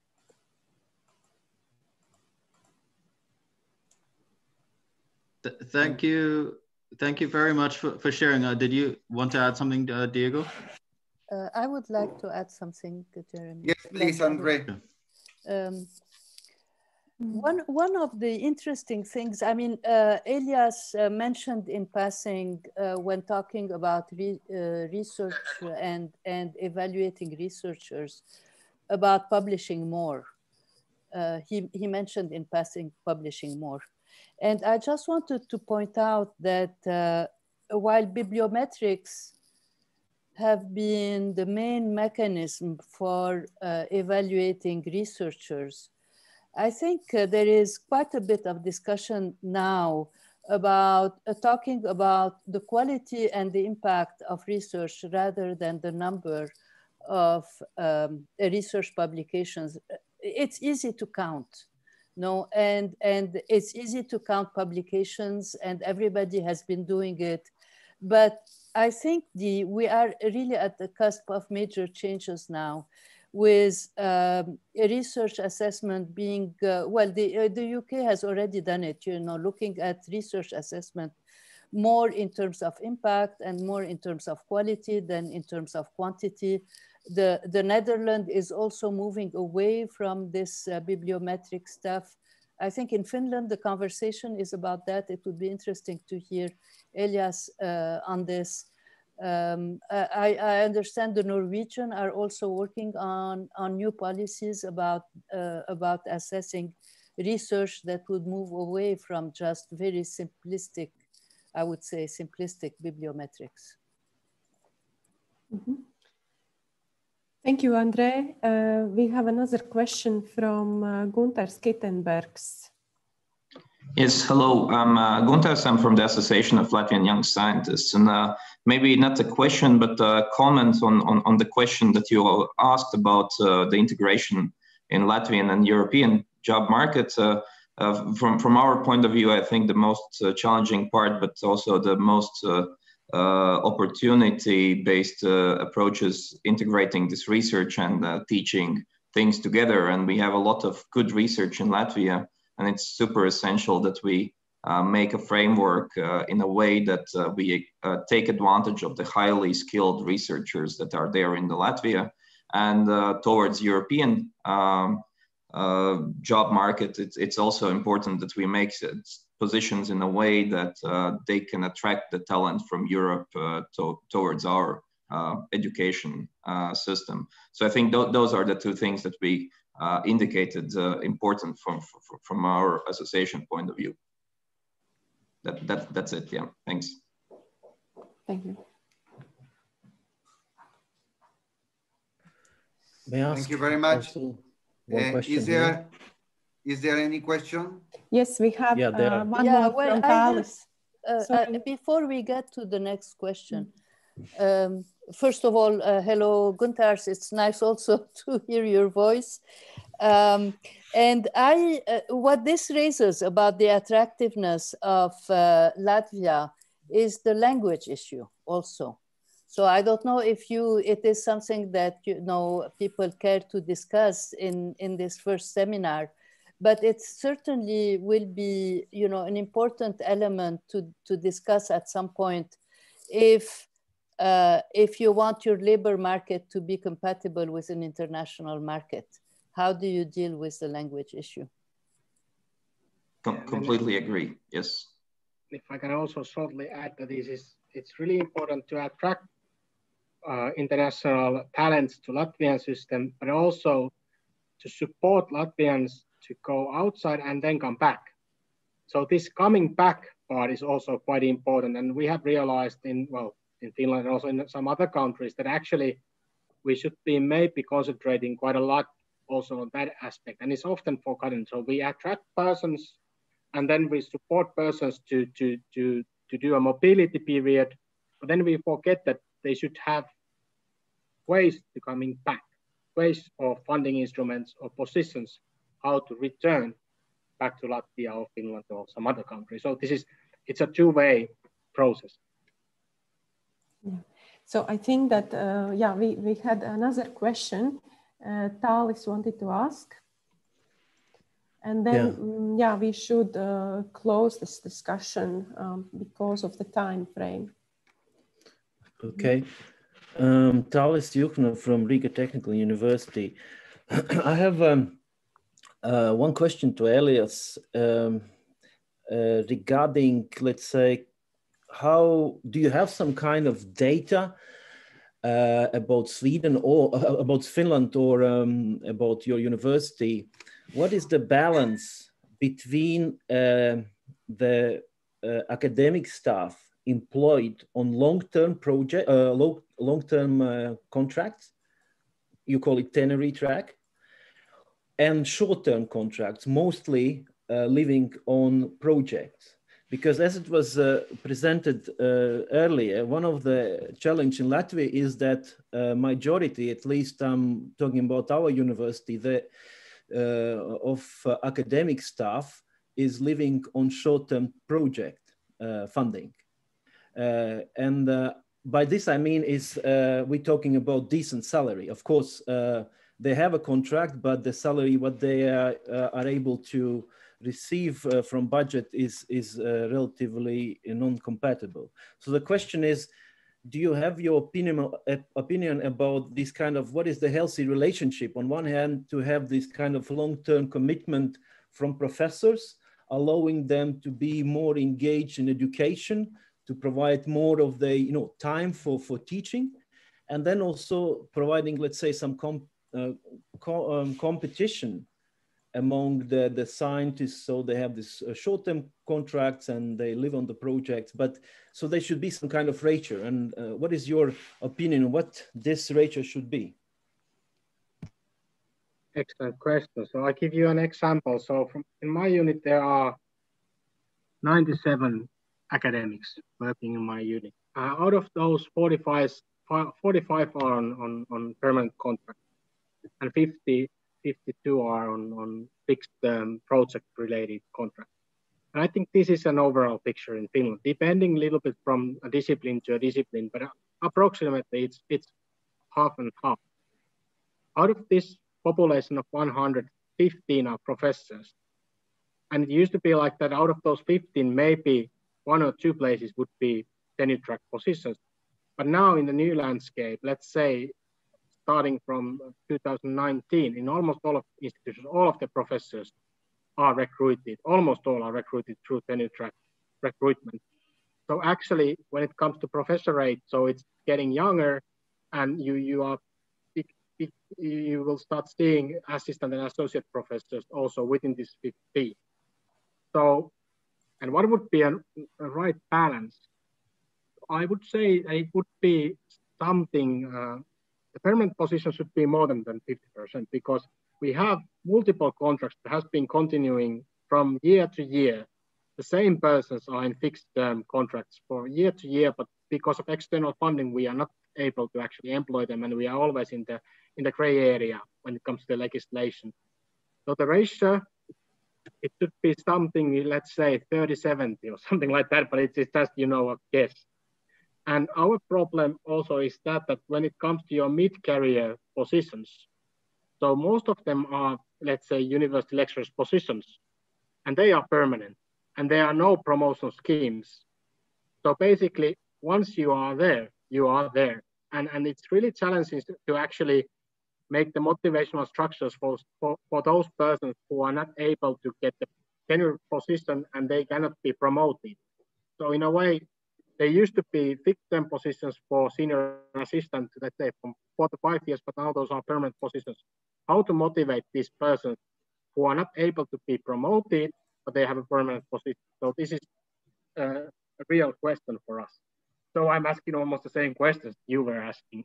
So I don't have any, exact answers. Well, for us, it's we have the system which we just introducing that every six years the professors are being evaluated. So and that would allow you to have this kind of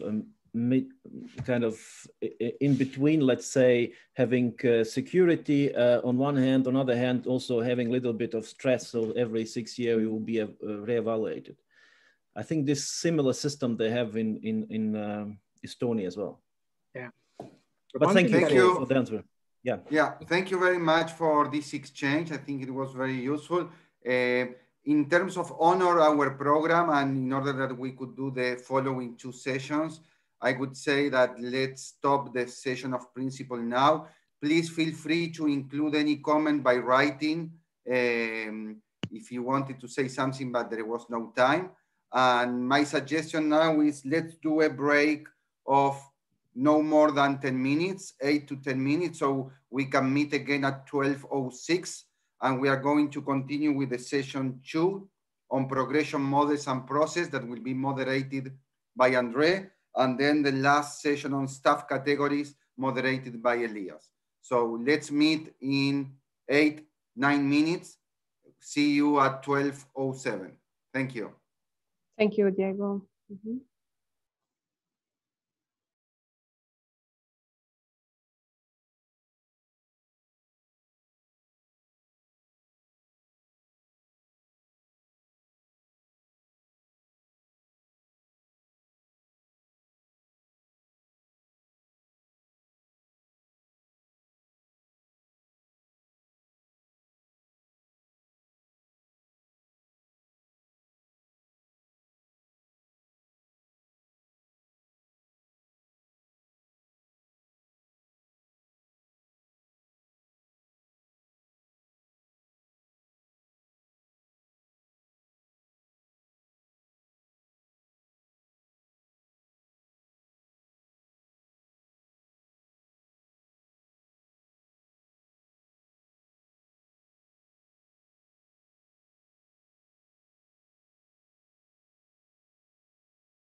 Okay, so welcome back. Let me, before giving the floor to Andre to moderate the session on progression models and processes, let me assure something. We are really, really glad to see how many questions you have and that you would like to, that we can give you more time in order to express your reflections. I can assure you that this is just the beginning. This is the first information event, but along all the project that it will take several and several months, we are going to touch base with you and we are going to have separate and bilateral meeting in case it is necessary in order to address all of your concerns and suggestions. Saying this, please, Andre, the floor is yours. Thank you, Diego, and well, good morning, afternoon to everybody. I'm very happy to be able to connect with the Latvian academic community again, and I hope that very soon we'll be able to meet face to face. It would be much easier for all of us. As a way of introducing the discussion on career models, I just wanted to note that what I thought was really the most interesting part of the previous discussion is that basically it's the question of the link between research and teaching and how to manage that. And it is, in a sense, a deeper question about the role of universities and also the shape of the system. Whether you should have research tracks and research institutes separate from universities or not. I think those are going to be really also very important questions to address as you are envisaging how career frameworks and career models can be changed. It's absolutely essential, I think, to have this deeper also reflection. If we could show the slides, please.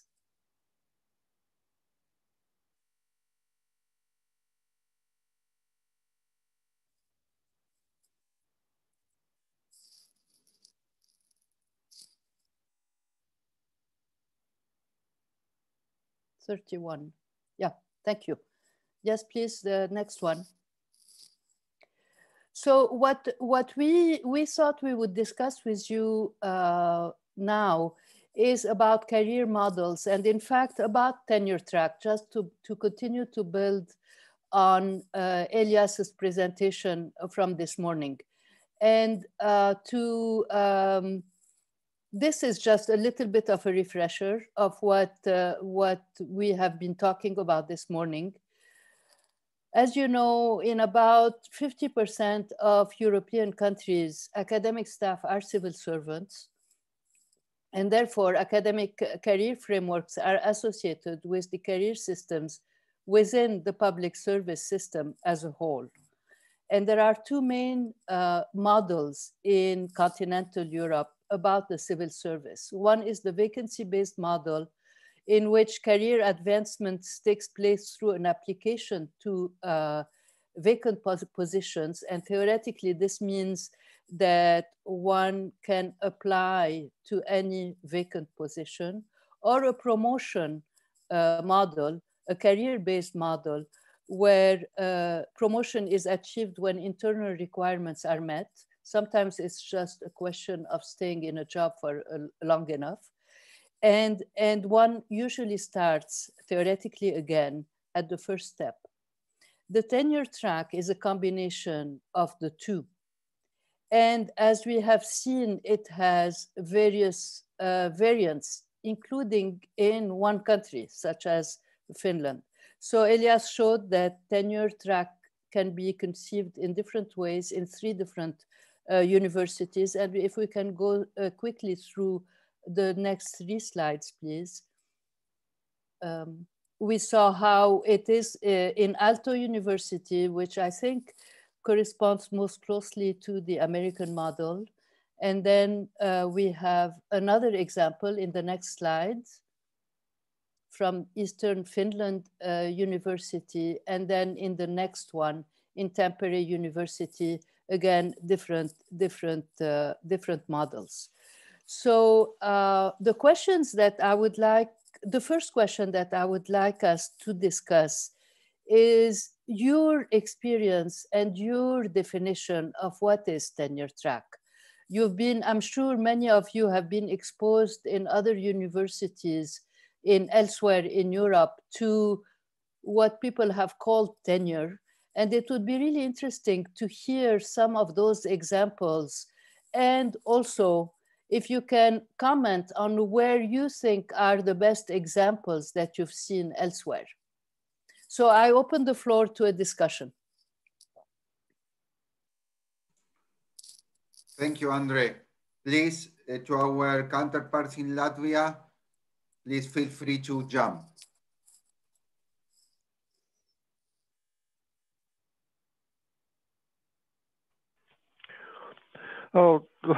If it's possible to ask, thank you, Andre, for opening discussion on these issues. I just would like to mention that in Latvia we are now in some kind of quite interesting position, because we have not like a defined tenure track at this moment by law, but the institution of tenure track nowadays are being defined by the ruling of Constitutional Court, because Constitutional Court changed law on the higher education institutions in order to avoid a 6-year term for associated professors and professors. And it's in some sense quite a challenging situation for higher education institutions, because from the one side, we should do our business in accordance with court ruling. We could not impose this 6-year time on agreements. In the same time, also, as we see, government and is trying to impose new reform on tenure track, and so we are under among the two skills at this moment. It's like a pressure of the order of law, rule, and rule of law is always a very important thing. At the same time, there is also this reform on tenure tracks that's being started, and we are a little bit confused at how this new reform will go in accordance with court ruling. So this is the biggest challenge, I think, in the field of higher education nowadays. Can you give us a bit more information, Andres, about what is exactly happening? I mean, what are the changes that you see? We have heard about the Constitutional Court ruling, but what other changes are you talking about? I mean, is it institutions? Those are institutions that are making changes, or the universities? Yes, I believe that institutions, higher education institutions, are obligated to make change. For example, if you have anybody who is in the position of associated professor or professor, and the 6-year times is being ended. So previously, we started to organize a competition on the open position, on the position of associated professor or professor.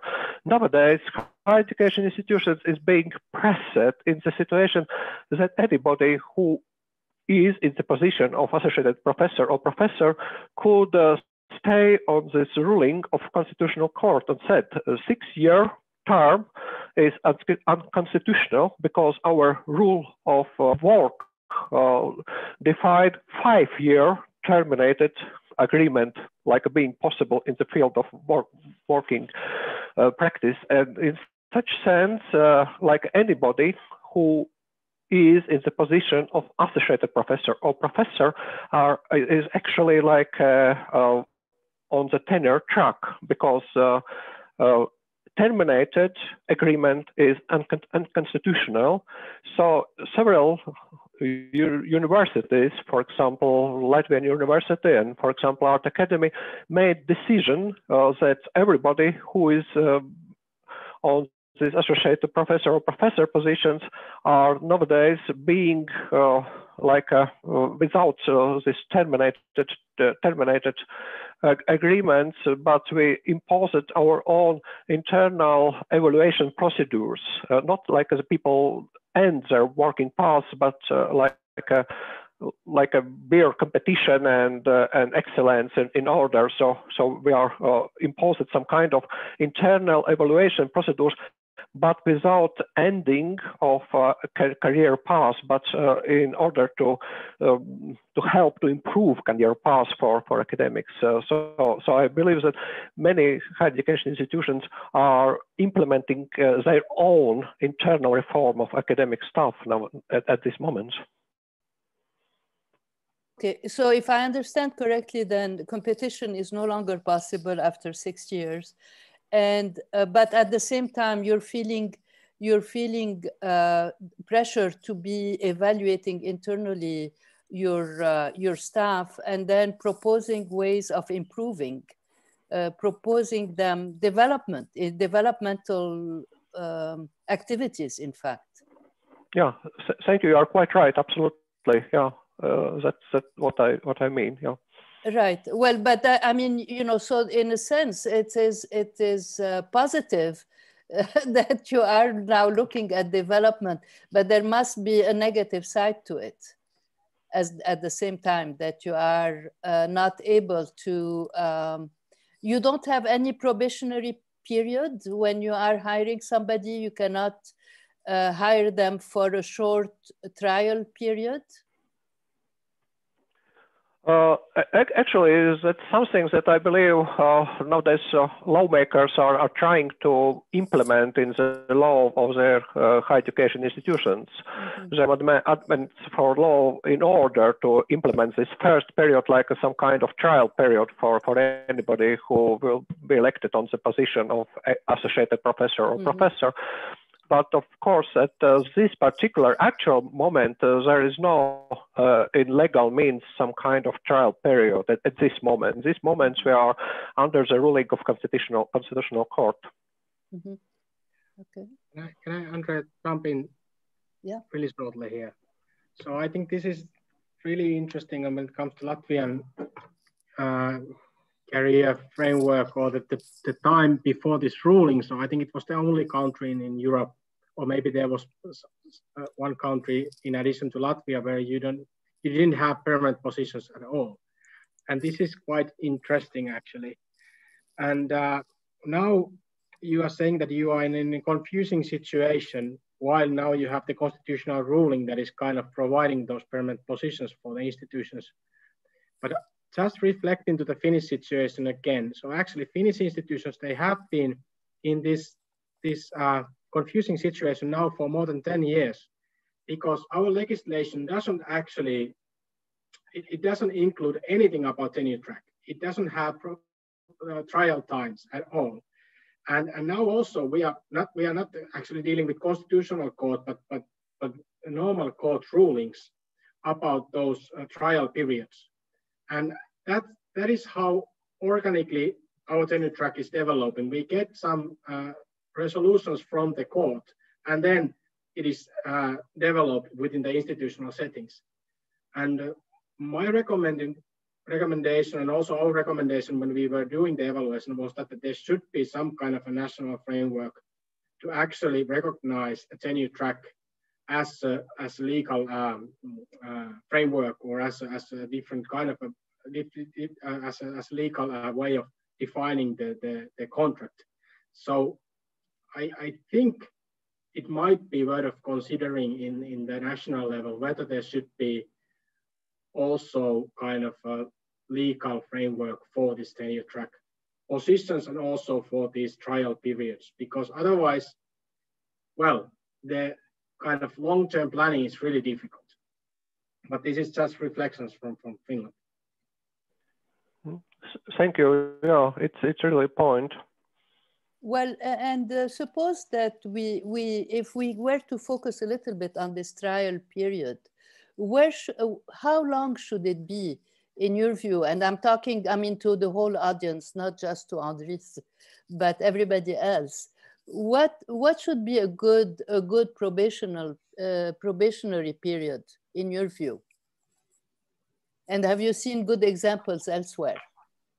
Can I jump in? Hi, I'm the second representative of the Young Researchers Association of Latvia.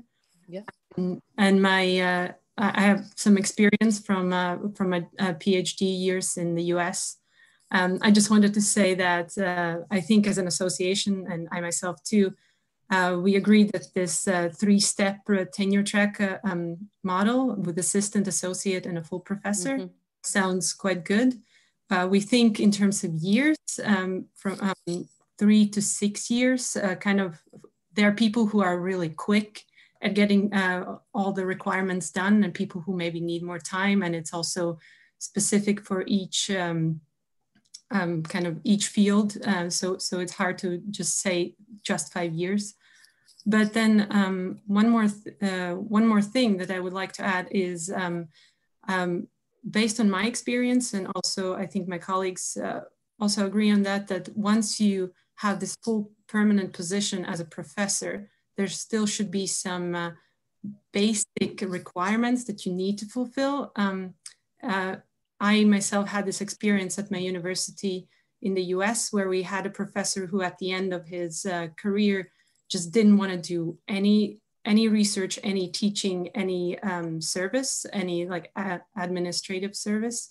And it was really frustrating for all the colleagues because he wouldn't pitch in for anything and got constantly bad reviews for teaching, and you couldn't fire him. So there should be something that you need to fulfill as a full tenured professor, I think.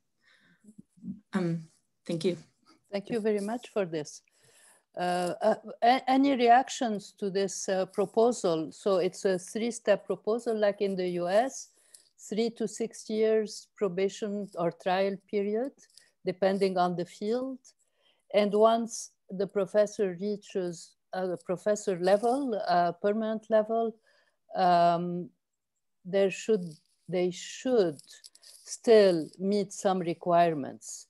Otherwise, you're not going to be able to guarantee the quality of the institution, whether it's for the research or the teaching. How would people react to this proposal? How do people react to this proposal? Can I sort of react? Andres? Yes. Really sorry. That's really shortly. I think there was really good comments, especially about this flexibility within the time span of the trial periods, because that was one of the really important aspects in the Finnish discussion as well. That first of all, there was kind of an idea from the research academic community side that, okay, you are trying to reduce the payment for professors by starting tenure track positions in which you cannot be promoted earlier than actually the period is planned to be. And now, as you can see from the recommendation of the Union for Professors, there is a kind of strong recommendation that you can ask for the review before your period is full. So you can be evaluated, let's say after 2 years, if you qualify for the next step. But then there comes a risk that there are evaluations all the time going on. So then there is also kind of institutional regulations that you can ask it only for once. So you cannot ask it every year.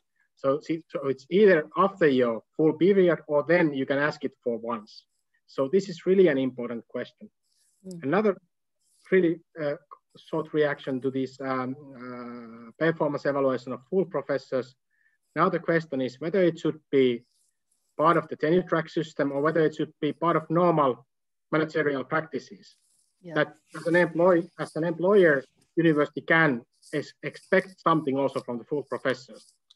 And this has been the solution in Finland, but of course it's easier to say than to actually do. So there are practical problems related to this ideal that then the dean comes and says, well, Professor X, please perform.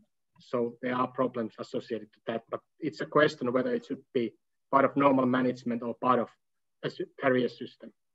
Do you find, Elias, that in those discussions, I mean, when this comes up, questions about academic freedom, and you know, it can be it becomes a very sensitive conversation. Exactly. And it's quite difficult, for instance, in some fields where you're writing monographs. So one can say for 5 years that I'm making this study and it will be published after 7 years or so. So it's easy to say in practice that it's part of the management practices, but then in real life, it's quite difficult. Mm-hmm. Yeah. Very good, thank you. Other comments? Maybe one from me, very technical regarding this, let's say 6-year evaluation. Assuming that we have a professor tenure track and they are evaluated every 6 years, I think it's very important also to take into account that some of these professors, maybe it's not a large number, but still they could be at administrative positions like deans, you know, and then as a dean, they can stay there for, let's say, 4-8 years. And of course, they will not be able to comply with high research and I mean, let's say, production standards. And I think this should be also taken into account, because what we want is that the deans, they have a good managerial skills, but they also have a still touch with education and research. So we introducing this system in our university, and we came across this issue. Just a comment. Right. Yeah, that's I think is a very important, it's a very important point. And it goes back again to the issue of flexibility that I noted at the beginning of our conversation this morning. I remember listening to the rector of Aarhus in Denmark, who was saying that they had developed 54 different contract types in his university to deal with all the types of administrative and also academic staff, and to give the flexibility to staff and the flexibility to the university to do some talent management. But that, of course, requires a very strong HR office. And so I was wondering if perhaps we could move the discussion to the question of whether a tenure track should be, in your view, introduced in Latvia, or if you would prefer another type of model. Thank you, Andre. But I think that before going to this question, I think, Elias, you wanted to say something or not? Oh, sorry. Yeah, sorry. I just feel so excited about this discussion. So when it comes to the management position, this is exactly really an important question. So that's also something that should be really carefully considered, whether these management practices and administrative duties should be considered as part of also the tenure track development and also part of the evaluation of academics, or whether there should be kind of management contracts for managers. And this then creates hybrid professionals. It creates managers who are actually professional in managing universities, and they kind of get detached from the work of normal or ordinary professor. And this is the tendency that you can see now in Finland and in many other countries. And I don't necessarily see it as a positive development all the time, because sometimes then you get those managers who are not really anymore kind of, they don't have the living contact to the academic work. But this is an eternal discussion, but it's really important to have this discussion. And I know in Latvia, you have now in the legislation, you have the kind of, at least the minimum salaries for different academic management positions. And they are kind of part of the current framework. But this is really an important thing that you should consider, whether it should be detached from these models or whether it should be part of the academic career development, administrative duties, management duties, and other position of trust. Really an important question that should be highlighted, especially from the perspective of our head of unit. So, yeah. Very good point, Elias. Thank you. And that reminds me of a case of one university that had a very traditional type of promotion system, which was giving weight 40% to research, 40% to teaching. And then the rest was for administrative services, or what they called university service, as they do in the US, for instance. And when we were looking at the university and its decision-making processes, we realized that they had tons of committees.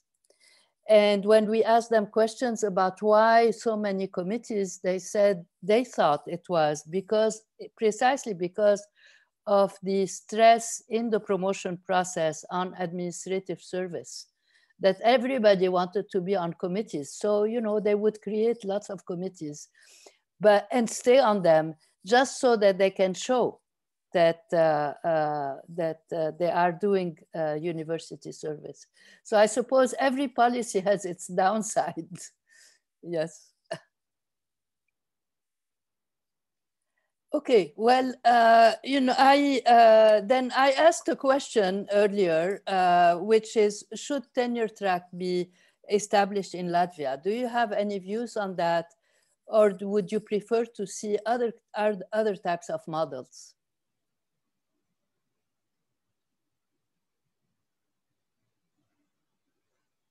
Are there any other models for universities?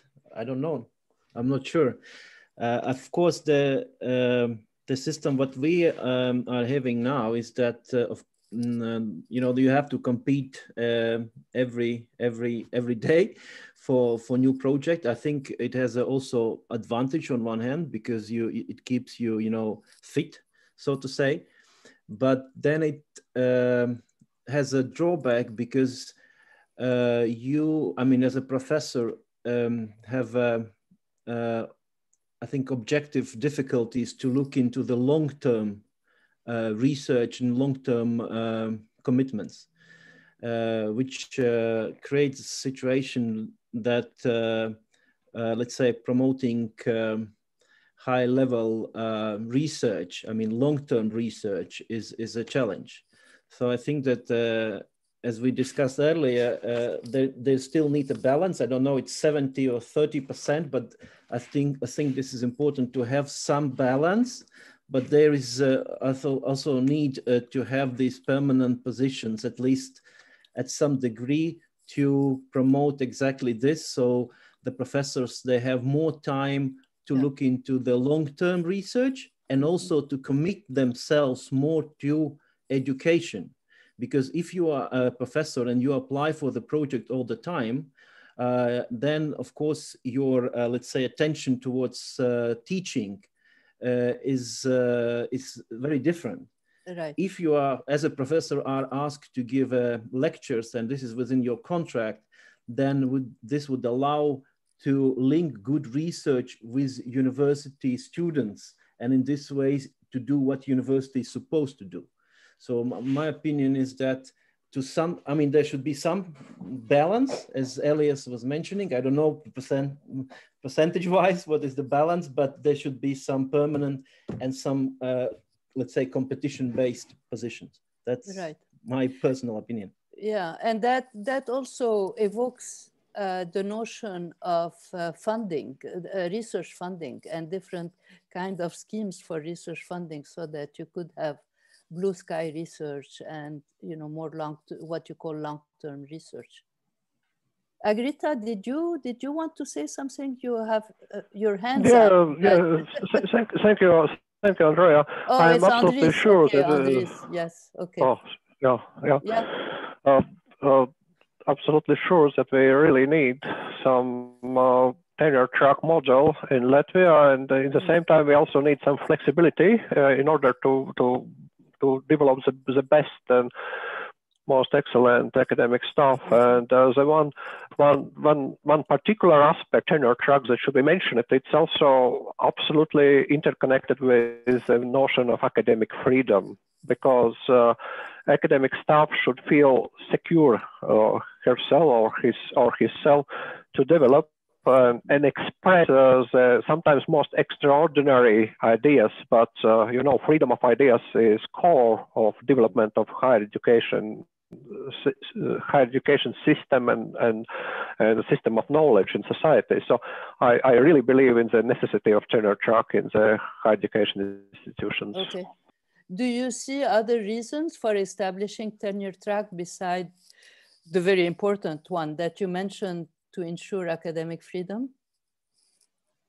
Also, care should be developed in the ways like academic staff would like to invest. Pasaules very precisely pointed out in the long-term research, and it's the same logic also in the field of art and design, to develop long-term projects, not short-term projects, but long-term projects, and where probably this outcome of projects are not in the 2 or 3 years, but in 7, 8 or 10 years time, to really invest in such long-term projects. It's really necessity for tenure track at this.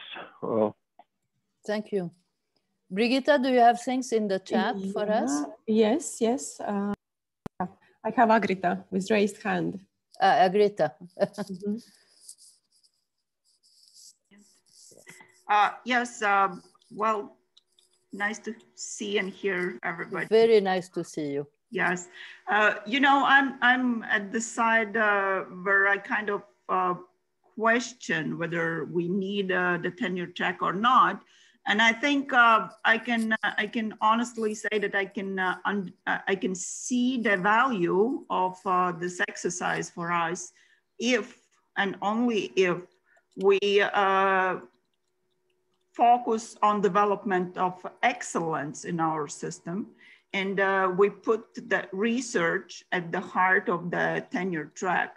And we ensure that a certain small number of best academic personnel are the ones who receive that tenured position.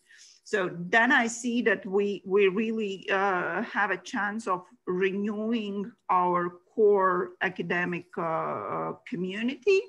And I think if that is the shared vision where we are going, then I think it's really good. And I think it's doable given the way how we have framed our national development plan, and also the recently launched research programs where our academic personnel participates, and sort of, you know, and if we link that. Yeah, I'm already repeating myself, but if we link that to research, then yes. What would be in your view the place of teaching in that? Of course, there is a place of teaching, but the reason why I'm stressing the research part is because we were so low on the funding for research. Mm-hmm. Teaching was the core business of academia. Mm-hmm.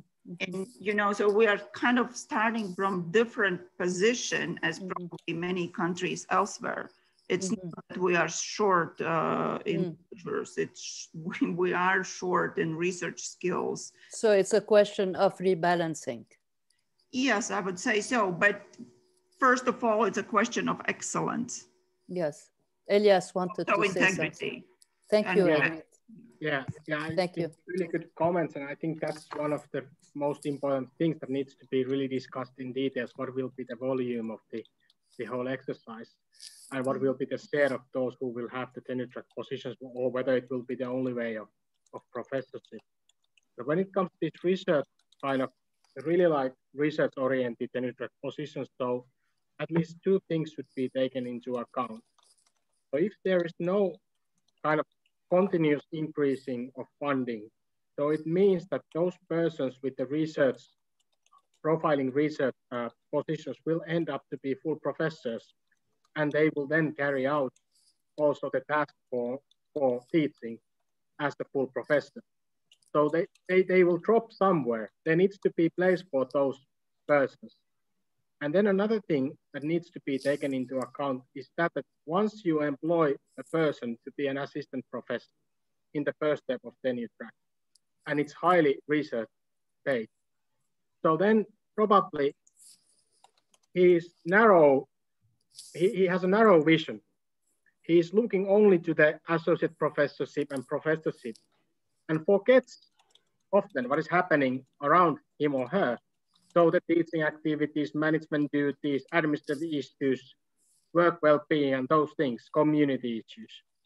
And that might create a situation in which the tasks that would be normally meant for someone are then pushed aside if there are no external positions, externally funded positions that are kind of in top of the normal personnel structure. And this happened in Finland, and there was a lot of discussions on this. So this is really important to take into consideration. If there are external funding, then you can have really research-only positions, but then they will end up to be professors forever, basically, for 20, 25 years, and the funding will end. If there are no specific funding for those positions, so then it means that they are usually going towards the research aims, and other tasks are pushed aside for other persons.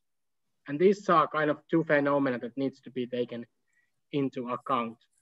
Of course, in some disciplines, like in natural sciences, technical fields, so this is not maybe a huge problem because you are also teaching when you are doing a lab work, for instance. But in some other fields, like social sciences, this is really an issue. That's the sort of quite a long. Thank you very much. Any comments or reaction to those, to these two observations? So what I take out of this is that we're going to, you know, in the next steps, we will have to tease out how the weighing between research and teaching and administrative duties should be thought through, and what should be the principles behind, and the pros and cons of different options. Yeah, I think Brigitta? we have one question from the Latvian Trade Union of Education and Science employees, and they clearly refer to the workload. They ask what components should constitute the workload of an university pedagogue, but we can also rephrase it as an academic who works at the university. So what component should constitute the workload? Yeah. Well, yeah, that's exactly what needs to, yeah, that's the discussion that needs to take place. I totally agree with that. And I don't know, I mean, we can listen to suggestions from the audience, because we really want you to, you know, to tell us what you feel would be right for you. There are, what we can do is provide examples and show what is happening elsewhere, knowing that in fact, you know, there are no ideal situations, but there is an optimal situation for Latvia that we need to find, an optimal solution for Latvia that we need to find. But, you know, the solutions need to come from the sector. And one thing that you could think about is whether the weight between teaching and research and administrative services should be everywhere the same, or if each institution should decide depending on its own profile. Mm-hmm. And that is also a very important discussion, I think, to have. Yes. And this is, may I add that this is why we are talking about wider framework, where there could be different and several models that our institutions could adapt to their situation and so on, so that there is a variety of options. But of course, it's extremely difficult to make it fair, to make it transparent, and so, but that's why we are here. And also, Gunter Skittenbergs have noted a very good comment in our chat box, and he says that another thing to note with the Constitutional Court ruling, the associate professors and professors become permanent, while researcher track, senior positions, so senior researcher, still have 6-year re-election. Knowing that many professors are also senior researchers, this makes another interesting artifact in the system. Yeah, so from one side, the same person has kind of tenure, yeah, de facto, and from other side, he has to be re-elected. So this is the mess that we have to go through and make a good system. Okay, that's a very good thing to know. Elias? That's totally comment. So that's also something that should be discussed in detail. So when we are discussing about positions, and when we are discussing about persons and titles, and when we are discussing about tasks, because Latvian system is quite peculiar from many perspectives, that you have individual who has several positions, research positions, teaching positions, professorships, managerial positions. And in a way, as a proxy or kind of as an assumption in these models that we are kind of discussing here, there is an assumption that an individual has one position and has one title. And an individual then has a workload that can be then divided into components. And there can be different ways of evaluating those components if promoted. So in a way, we have this as an assumption all the time. But in reality of Latvia, the situation is totally different, as we learned when we were doing the previous study, and as all of you know. So this is really something that needs to be discussed and taken into account when planning a framework, because if the assumption is wrong, so then the framework will fail, because it doesn't make any kind of, there are no logics behind the framework. Yeah. And this is one of the really central issues here. Very, very important point. And I think we're about to end this session, Diego, if I, unless Brigitte has more questions or no, okay. And we still have 2 minutes, okay. And then we will do a small break again. So okay. 2 minutes, please. Yeah, very good. No, I just wanted to build up on Elias's comment, because I think it's really very important. I mean, the notion that, and what we used to call, this basket in Latvia of, each individual puts in his or her basket different kinds of positions. This puts you all in very difficult situations, as Brigitte was pointing out. You can be evaluated every 6 years as a researcher, but not evaluated as a teacher every 6 years. And when I look at European trends, what I find one of the most interesting European trends happened actually in Finland, in Denmark, it is, they are trying to implement that in France with not much success. But it is about bringing together teaching and learning in one institution, and looking at at each individual staff in terms of his or her workloads and the emphasis on research and teaching and how it can vary over time. I think that is really the way to the future. And in a sense, you would be, as a country, well positioned to do something really interesting and new because of your starting point. The starting point, you all agree that it needs to change. And that's really a very good place to be, in a sense, to move ahead. So I hope that, in the next few months, we'll be able to progress in those discussions. And I'd like to thank you for your contribution. Thank you very much, Andre. So now I think we are on track with the agenda. So let's have a 10 minutes break, no more than 10, please. So we can come back 11:50. And then Elias will finish with the session regarding to staff categories. So see you in 10 minutes. Thank you very much. Jā, paldies visiem.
Okay, welcome back. We are going to begin the last session on staff categories moderated by Elias, but let me raise two issues first, and then I know that Brigitta will raise also a question done by Agrita, if I'm not wrong. So first thing, I am aware that you receive a survey monkey in order to, where you have a lot of questions to reply. Please feel comfortable to do it. It is very important to us that you could reply these questions. We give you the option that you could reply it in English or you could reply it in Latvian. So no excuse. you can do it, but again, please do it, because as you see, this is very important for us to help you to do the task. Second, Brigitta mentioned to me that very soon the Ministry of Education will set up a special page in the website where they are going to put everything regarding this project, the outputs, the materials, the timeline, etc. So I think this is a great news. Thank you very much, Brigitta, on this. And before giving the floor to Elias, please, Brigitta, mention the question of Agrita. Thank you. Thank you, Diego. Yes, we are working on that information that will be published on our website very soon. So hopefully next week. And then we got a comment from Agrita that we should note. I think it's a very good point. And she writes that I think that research and teaching integration should be coupled with the workload question. Even in flexible arrangement, there is a 40-hour work week, of course, so the teaching load should be reasonably limited. Given the shortage of staff, it is not an easy task for deans to ensure the teaching process. Now, with the pandemic, the teaching load has increased a lot because of the online and mixed instruction, which requires much more individual assistance and engagement with students. Yes, absolutely agree. We see that all over the world. I think that our experts will comment and agree with this point. That's the issue, not only in Latvian higher education system, but all around the world. Yeah. So any comments? Thank you, Brigitta. So with this question, let's open the floor to Elias. Yeah.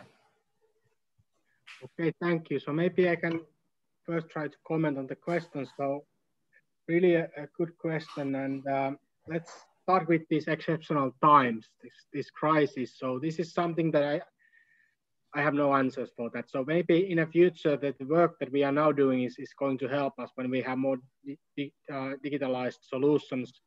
So maybe it will ease up our burden at least a little bit in the future. But now on current times, so we are just, working, most of us, on our limits, and it's quite difficult to kind of oversee or foresee this kind of, anticipate this kind of crisis. So this is something that is really difficult to actually answer, but it's important, of course, to take into account.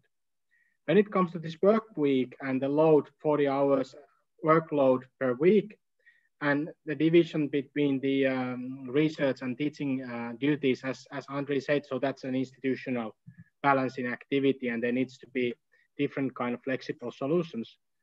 But of course, something that we can say from our experience, at least here in Finland, so is that especially if you start transferring professors' positions into tenure track positions. So let's say that there is a professor of chemistry retiring or leaving from the workplace if there are no retirement age.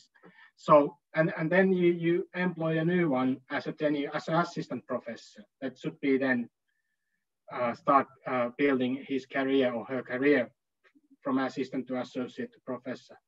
So in a way, she or he is in the impossible situation.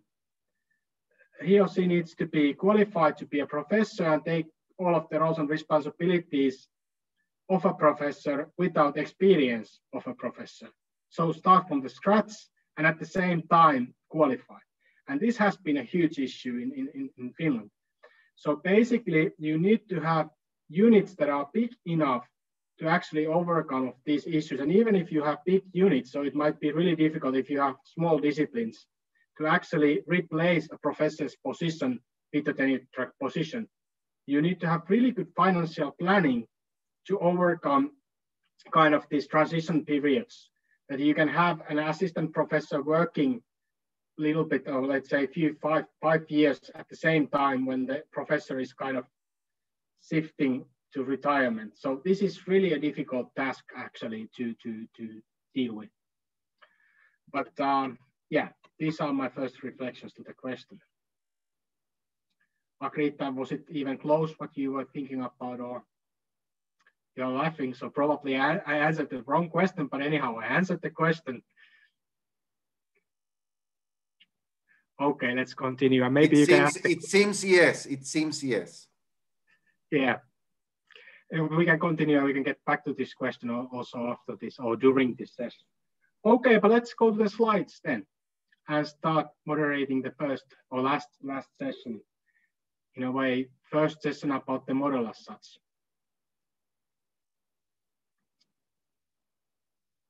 Can someone say that? Yes, great.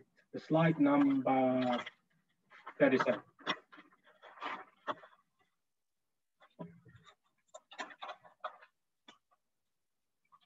Yes. So now you can see we are starting to repeat ourselves. This is the third time when we have the same slide. And this is for purpose. There is a purpose for that we have the same slide again. So you have your own framework in Latvia. That is quite peculiar in a way, that you have had those positions that are re-evaluated every 6 years, and you didn't have the permanent positions. But most of the systems in Europe and globally as well, they are somehow based on vacancies, open positions, applications, open calls, or then an entrance point and then promotions, or then you have part of the positions or all of the positions for professors established as a tenure track position in which you can then be promoted. And these are really basic things, and I think Andre was excellently describing these differences between the models, but this is kind of the most important thing. An assumption that you have some kind of a combination of these systems. Another assumption is then that you have actually one person per one position. But let's now go to the next slide, and that will be the final slide of the this webinar. So here is kind of our first understanding of the current system, and then just really a simple or really a basic, maybe a little bit too simplistic ideas how the future might look like.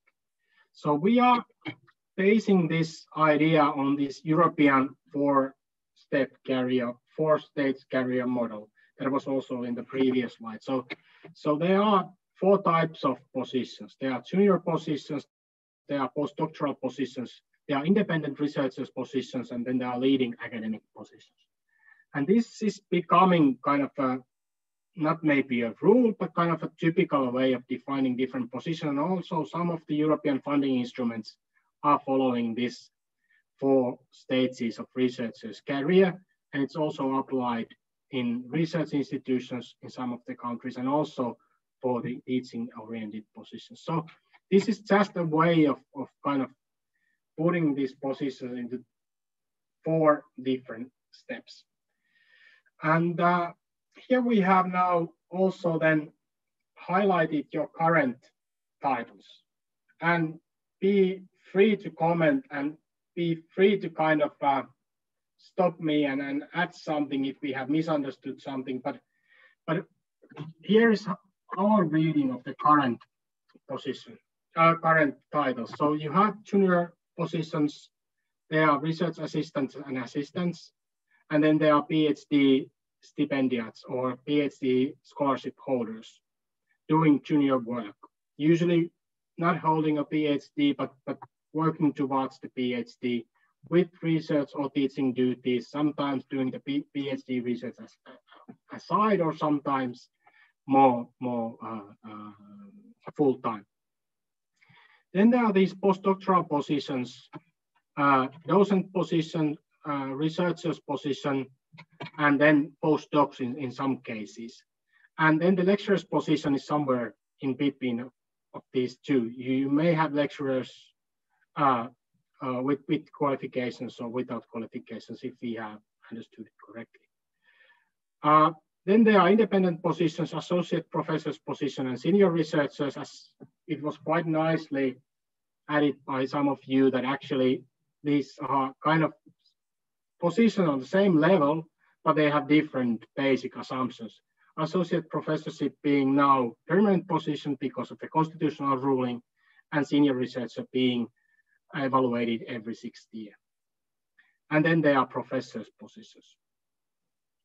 And now, kind of our major question for you for the next, let's say, a year or so, a few months, is that whether this current structure should be transferred to open positions, vacancies, a system in which you have certain categories of positions, and then you apply to each and every position. Once position is opened, everyone can apply. No promotions at all. So promotions would be impossible. And this may sound weird, but you have in Europe many cases in which actually promotions are possible only through open calls, open positions, by applying to the next level when there is an open position. This is possible. This would be kind of one type of kind of poor model, or one type of a model. Then there are these tenure track positions. It can be applied to all positions, that once you are selected to your postdoctoral position, you can be promoted regardless of your position type, or then it can be applied only for limited number of positions. And then you can be like it was proposed by some of you, that then you can be promoted if you are on research intensive position that has been, you know, selected, that it's only for the best of the best. And then you have qualifications related to these different positions. And then of course you may have other ways of promotions as well. In the title, in traditional track-based vacancies column, you may have also promotions. So let's take this as kind of a starting point. It's really a simplistic framework. It's just, you know, putting different titles into the boxes without actually knowing quite well the institutional circumstances. Of course, we do have some experience already, but still. And let's start the discussion now, whether this kind of a, okay, there's already questions about these positions. Yeah, let's get back to those quite soon.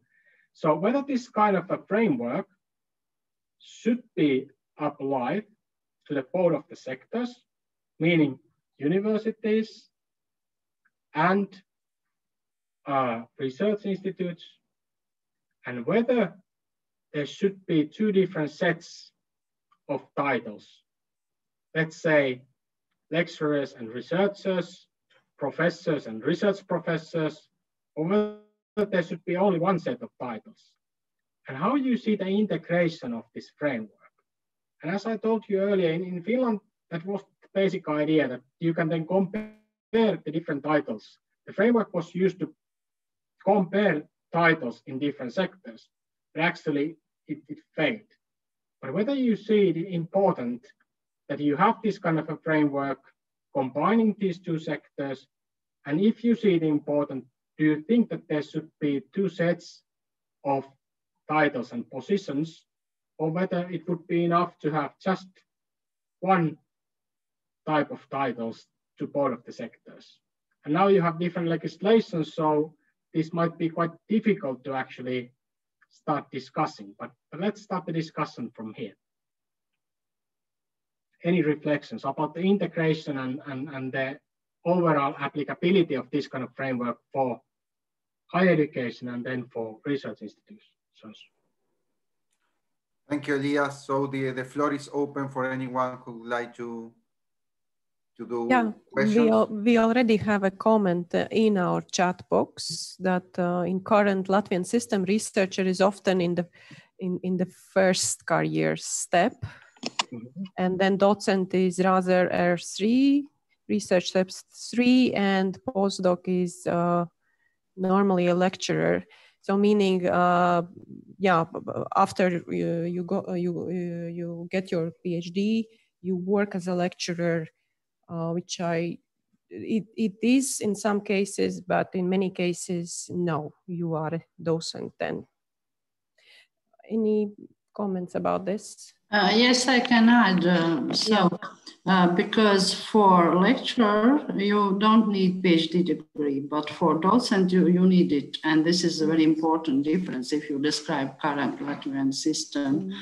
And therefore, docent is left from Soviet times, and it is similar like associate professor.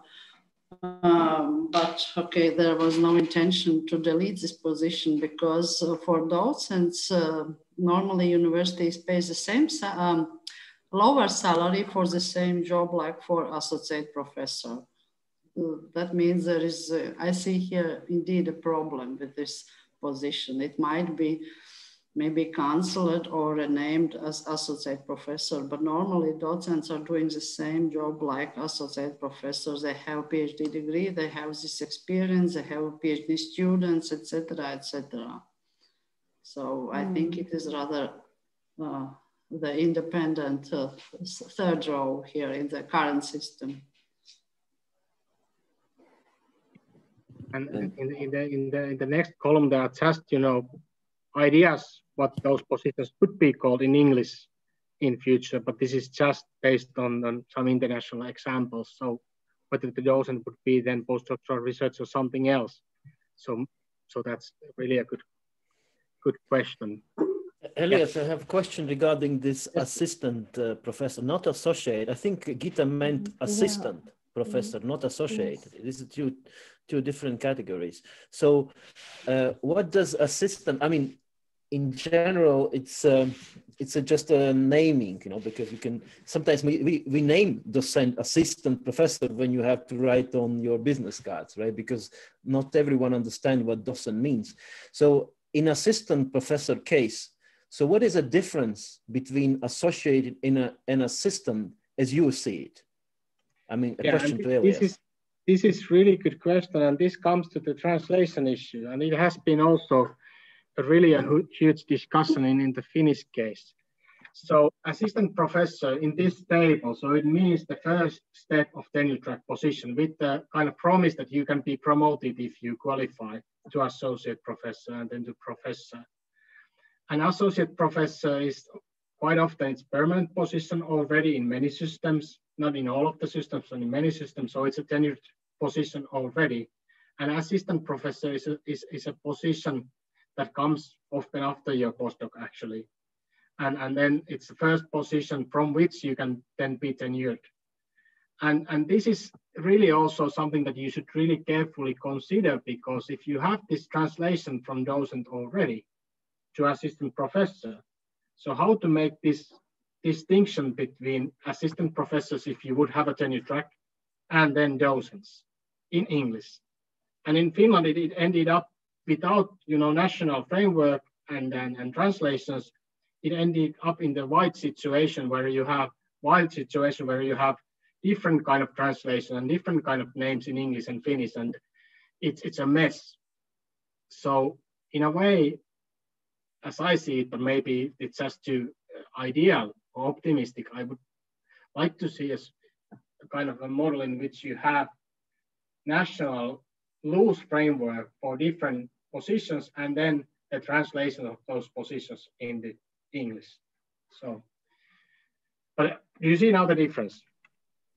Assistant professorship, first step on the tenure track with a promise to get promoted if you qualify.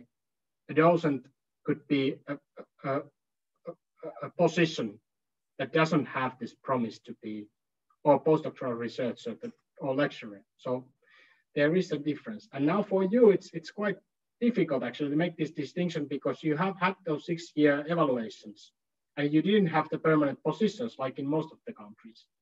So yeah, it is confusing from that. Elias, thank you. We have raised hands from Agrita and Gunters. Agrita? Yes, thank you. The question was whether there is a room for 2 sets of positions. And I would say that yes, in a university setting and in a university that is large enough setting, there's, in my opinion, then there certainly is a room of 2 positions. And probably, you know, we kind of understand that there will always be people who will be only teaching stuff. In our case, RSU, we are a medical school, and that also means that a lot of our teaching personnel is also clinicians, and for them, they usually are lecturers, or they can be also in a professor track. But there will be always this sort of clinical or industry professor, if you will, you can translate them that well too. By the same kind of way of thinking, there will always be also some people in institutes that do only research and are not engaged in teaching, or are engaged in teaching to a certain extent by supporting the PhD work in the labs, or primarily working in projects, maybe involving students, but sort of their small proportion always will be there. And I think for that matter, it makes sense to keep the 2 sets in parallel, and probably focus on the ways how those sets intertwine and how those sets complement each other. That's really an excellent comment. So, and now the question actually that I have for you is that whether there should be then, for both of these tracks with different titles, whether there should be tenure track positions for both of these promotion schemes, or whether there should be, or this tenure track position should be always on that research-oriented track, or whether it should be a third different type of a track, that you have teachers track, you have researchers track, and then you have tenure track.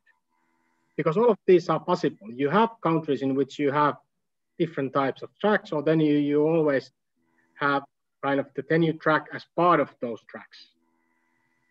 I don't know whether you get the question.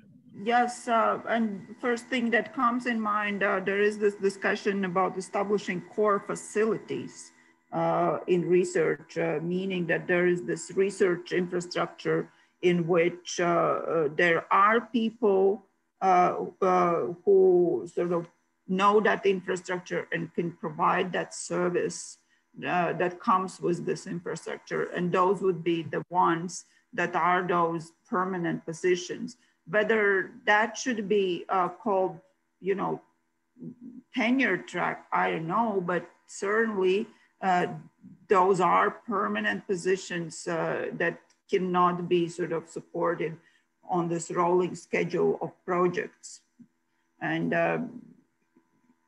I'm not sure if I answered, but that's. I think we are kind of now opening the discussion here, because these are really crucial questions. So how to actually, if it's always kind of in many different settings, I have seen it that this is really an easy kind of an easy solution to develop or to start a tenure track. But once you start seeing it as part of the overall career framework, it gets much more difficult if you don't see them as a separate positions with external funding. if they are just separate positions with external funding, it's quite easy. But when you have to see it as part of the normal system, it gets quite tricky. And now I think this is exactly the most important question that should be discussed today and also in the future. So whether there should be a separate tenure track or whether it's a mechanism that can lead for promotion, a normal track, or something else. May I shortly intervene from also RSU? Tatiana is my name. So hello. Hello. Hello. Actually, I don't think that I have a lot of suggestions, but just some reflections on what I've heard so far. I think that first of all, we have to be aware about the framework or borders we are speaking about.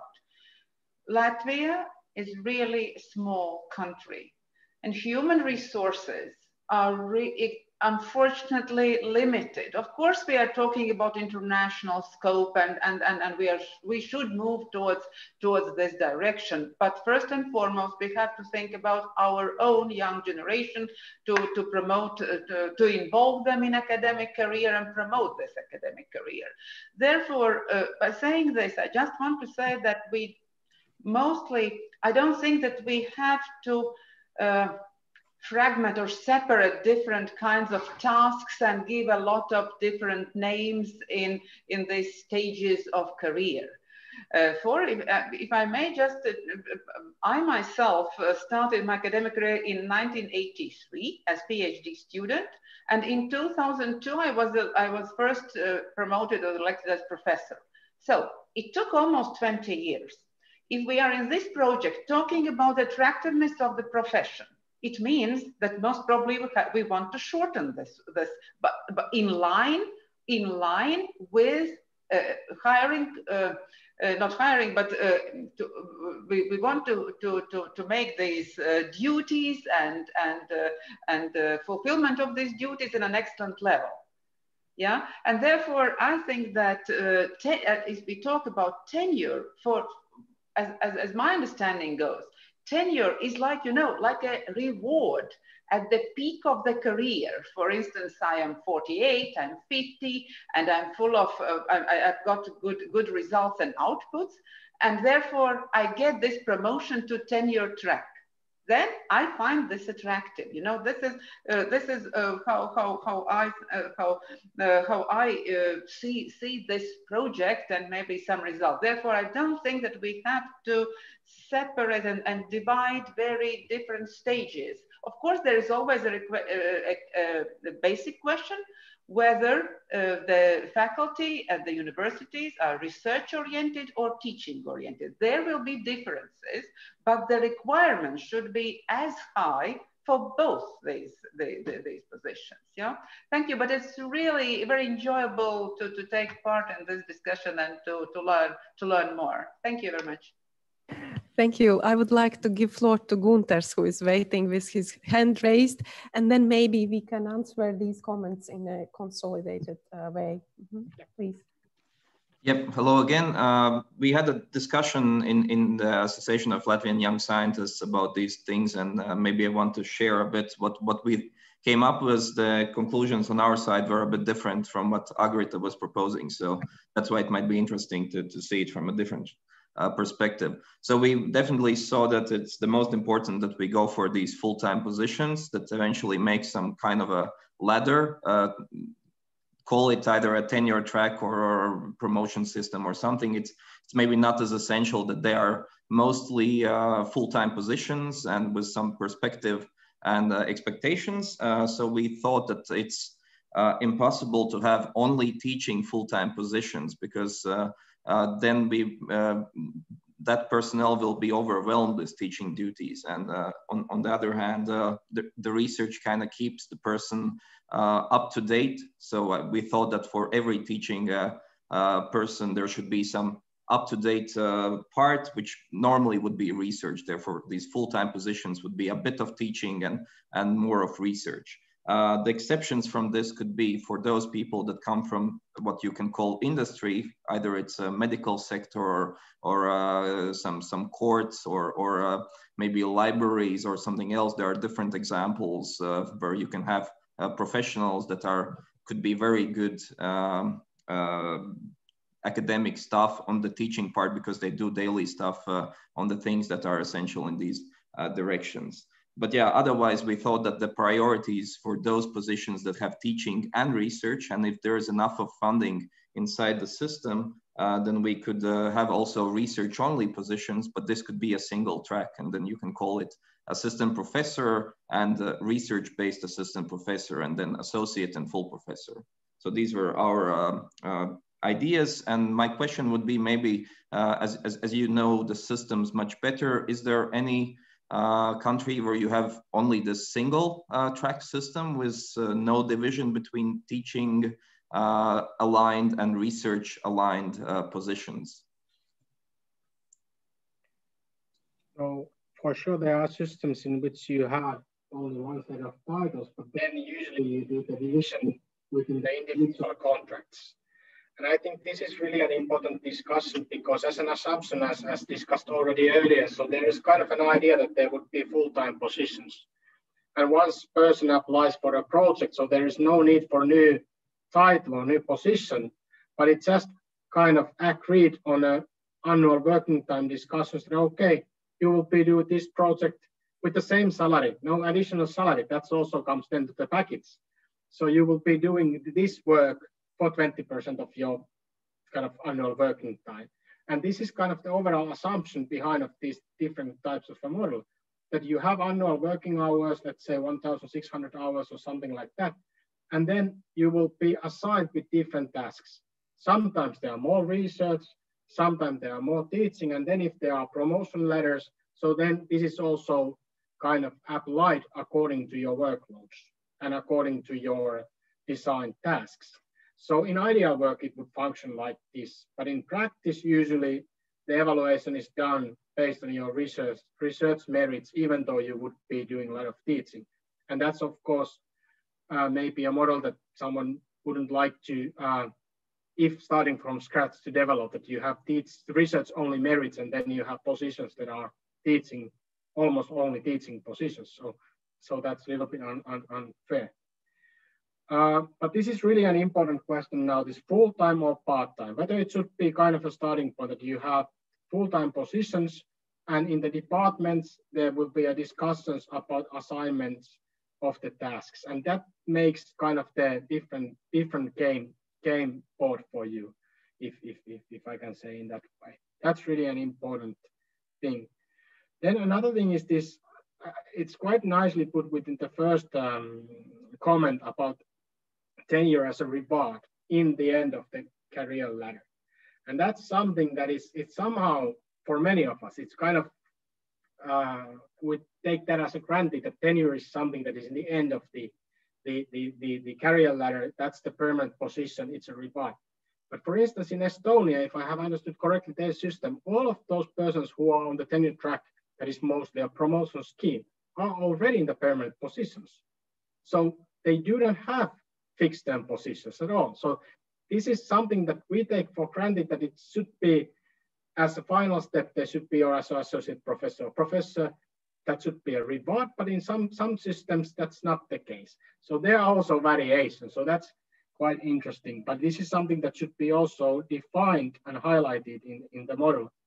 Whether it's based on permanent position, which position should be fixed time, which position should be full-time, permanent, which position should be part-time, which full-time, and then what is the division between teaching and research, and how to integrate these two things. And then to add on this, and I would like to ask your reflections here. So should the same framework be applicable for research institutes and higher education institutions? Should you have the same kind of integration of tasks and division of labor within both of the institutional types, or whether this should be discussed with different titles and different vocabulary? This is also a question for you. So how you see the integration between the career framework in higher education and in research institutes, and what kind of challenges you foresee there?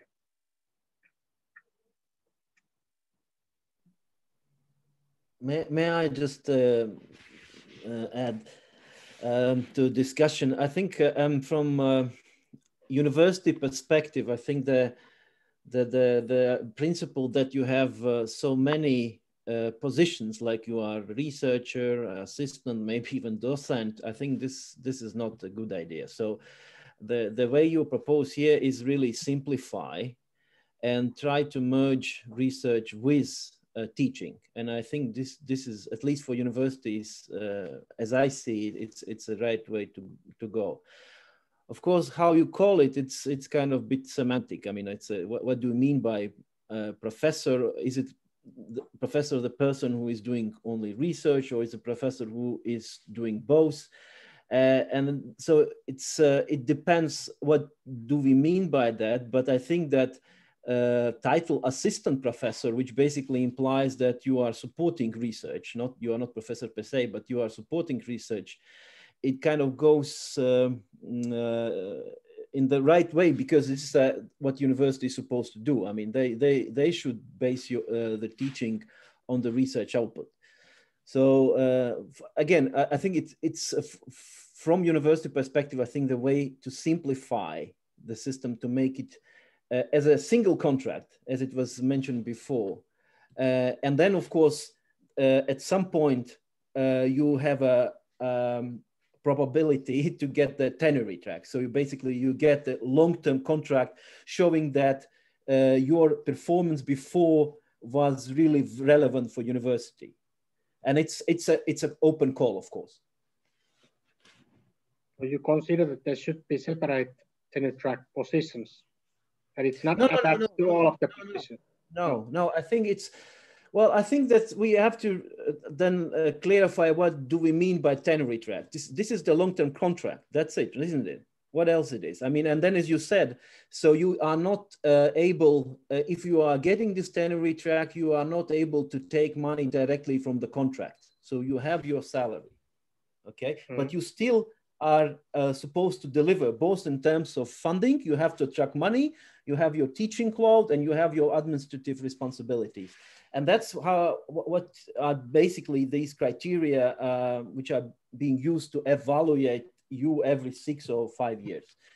And then as a professor, I think I mean, if you take university examples, we have cooperation with University of Denmark. And what I heard is like, the principle, everyone is teaching. I mean, it's like in university, everyone supposed to teach. Even if you are doing research and you are an assistant professor, you still need to do, do research, you still need to do teaching. And vice versa, if you're a professor, you still have dedicate some hours to teaching. And it could be maybe 5 hours, 4 hours per week, but I think this would, again, allow to bring more research into education.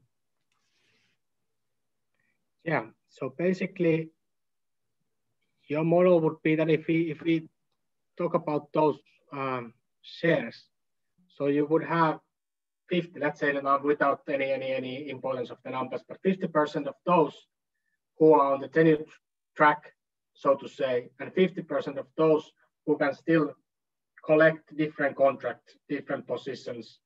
And that kind of, it would be, in a way, it would be this tenure track, and then it would be the current system side by side. Yeah, and it gives a little bit more flexibility. And of course, if we go about changes, then the changes cannot be, I mean, like you have to destroy the system and then you put something completely new.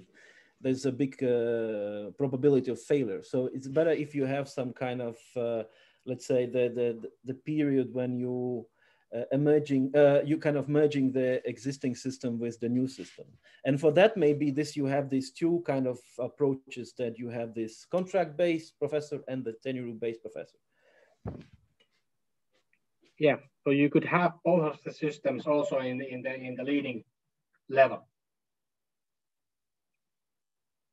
Yeah, sounds once again as a kind of innovative solution in a way. Yeah. Any other comments? I see 2 comments in the chat box.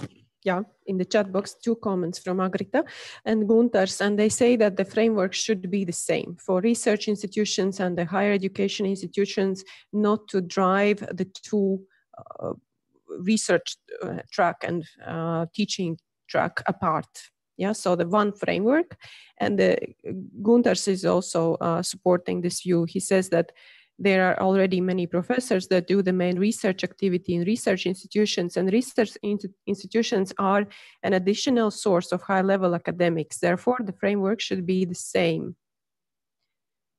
I think that, yes, we are talking about one framework, but that comprises different models, different options within it. And let's once again kind of thinking aloud and asking a question here again. So if you would have a tenure track professor in a research institution, so it would be teaching in higher education institution, or it could be research only. So just thinking aloud, so how you see it, the dynamics between these two types of institutions. May I say?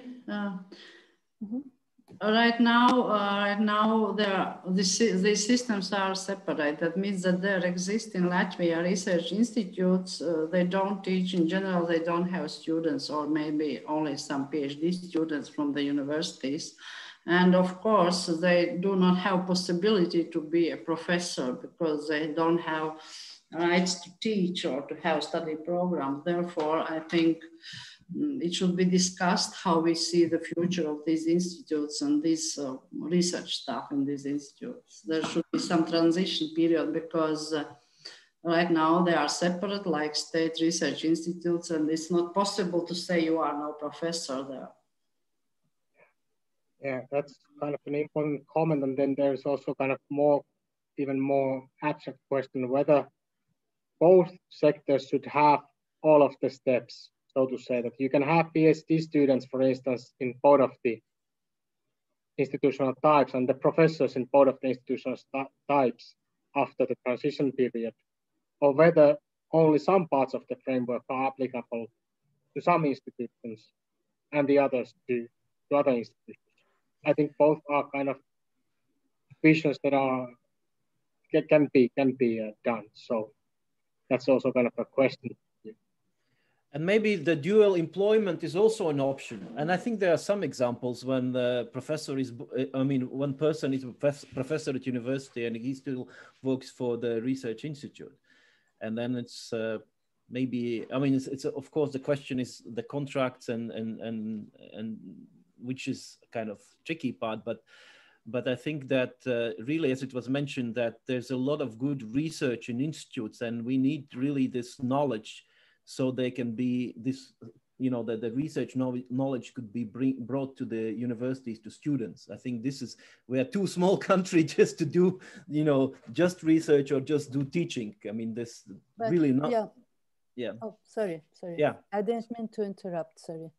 No, my question then to yourself and Gunters and Agrita actually is whether this coexistence of two types of institutions, the universities on the one side and the research institutes, are serving you well, and whether you shouldn't consider, as it was done in Finland and Denmark, for instance, of merging most of the research institutes in the universities. And the other part of the question has to do with doctoral students. Given that I understood last time we were in Riga that there would be an implementation of doctoral reform that would give the universities a much greater responsibility for conferring the doctorate and being responsible for the doctorate. How would you see the interaction between yourself and the research institutes with respect to the doctoral students in the new, doctoral framework? Excellent questions. May I try to answer from my perspective? Yeah. So concerning the first part about research institutes and universities, I think we are already close to the stage where some of the research institutes are close to several universities. So merger is not obvious, and therefore we have some of professors working that do research in one institute working in several universities. So one in the University of Latvia, Riga Technical University, Riga Stadiņš University. So I think it's not obviously simple how that is done in this level. I think it's not a bad way to go for something similar to the French system, where you have this affiliation towards a lab from university.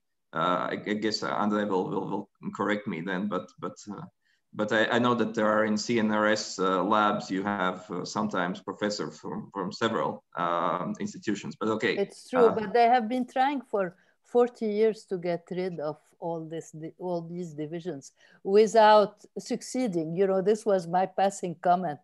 But when you look at, for instance, the Excellence Initiative in France, it is meant to provide greater integration, because it's a lot of loss of resources and inefficiencies, in fact.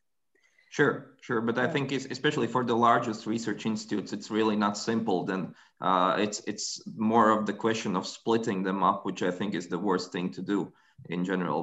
But yeah, so I think there are many problems, and this dual employment, I think, is the simplest thing that we could actually do even now, that you have a certain amount of research part of your full-time in an institute and part of your teaching hours or teaching part, professorship part in the universities. And that's something that the universities and institutes could agree on already now. But it's of course very difficult, and indeed having one institution is easier. But as you see, that the problems are obvious. Concerning the PhD students, I think the interaction between research institutes and universities is going to be very good, because you have already quite some representatives in the universities in the teaching staff part, and the training part that concerns research will be done in the research institutes for some of the PhD students. For some, it's the university. It depends on the place where their research part supervisor is. But the general skills training and everything else will be based in the university, which I think is okay. So I think in that sense, the reform in the PhD changes is in a good path. So let's hope for the result. I think this idea of dual employment is really important, and there are kind of two different models or modalities of it. So one is the institutional one, in which they are the institutions that are agreeing about the use of the annual working time, and then there is finances flowing from institution to another. And then there's this kind of basket type of thinking, that it's an individual who is collecting different contracts from different institutions, and it can be something between 10 and 250% that you have the employment. So this is really an important discussion, whether it should be based on institutional agreements as a principle. Of course, there are always short contracts, that's for sure. But in principle, or whether it should be based on individual contracts with individual persons with different institutions. And I think this is really an important question. If I may reply directly to this, I think we have this basket model at the moment, right? And then it's the people going around. But if we want to attract talent from abroad, either people that have emigrated for some time and did studies and come back, it's impossible for them to kind of come and try to get the basket full. So I think it's the institutional agreements that are necessary, or then integration, if we can make it happen in some magical way. And I agree with Gunter's, because I'm at the university also responsible for strategy. And this is a question of a strategy of institutions. For example, you work in one institution, you have one aim, one strategy, and then you work in other, and it could be maybe not something against, but it could be different. So, and the question is, how to handle it.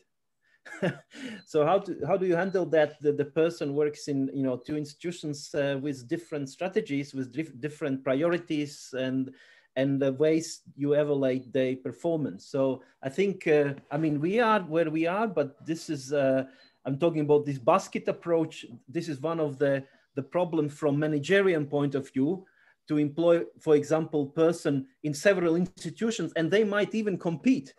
So I think this is very challenging part, and then maybe institutional way, it's more sustainable. I don't know if we can do it, but now, but I think it's more sustainable. Mm-hmm. I can't agree more with this comment. It's a very important one. It is because the basket model, the individual, the individual baskets limit your ability to manage as an institution and to be strategic. It also often leads to a situation in which some persons have too much in their baskets and some persons have too little.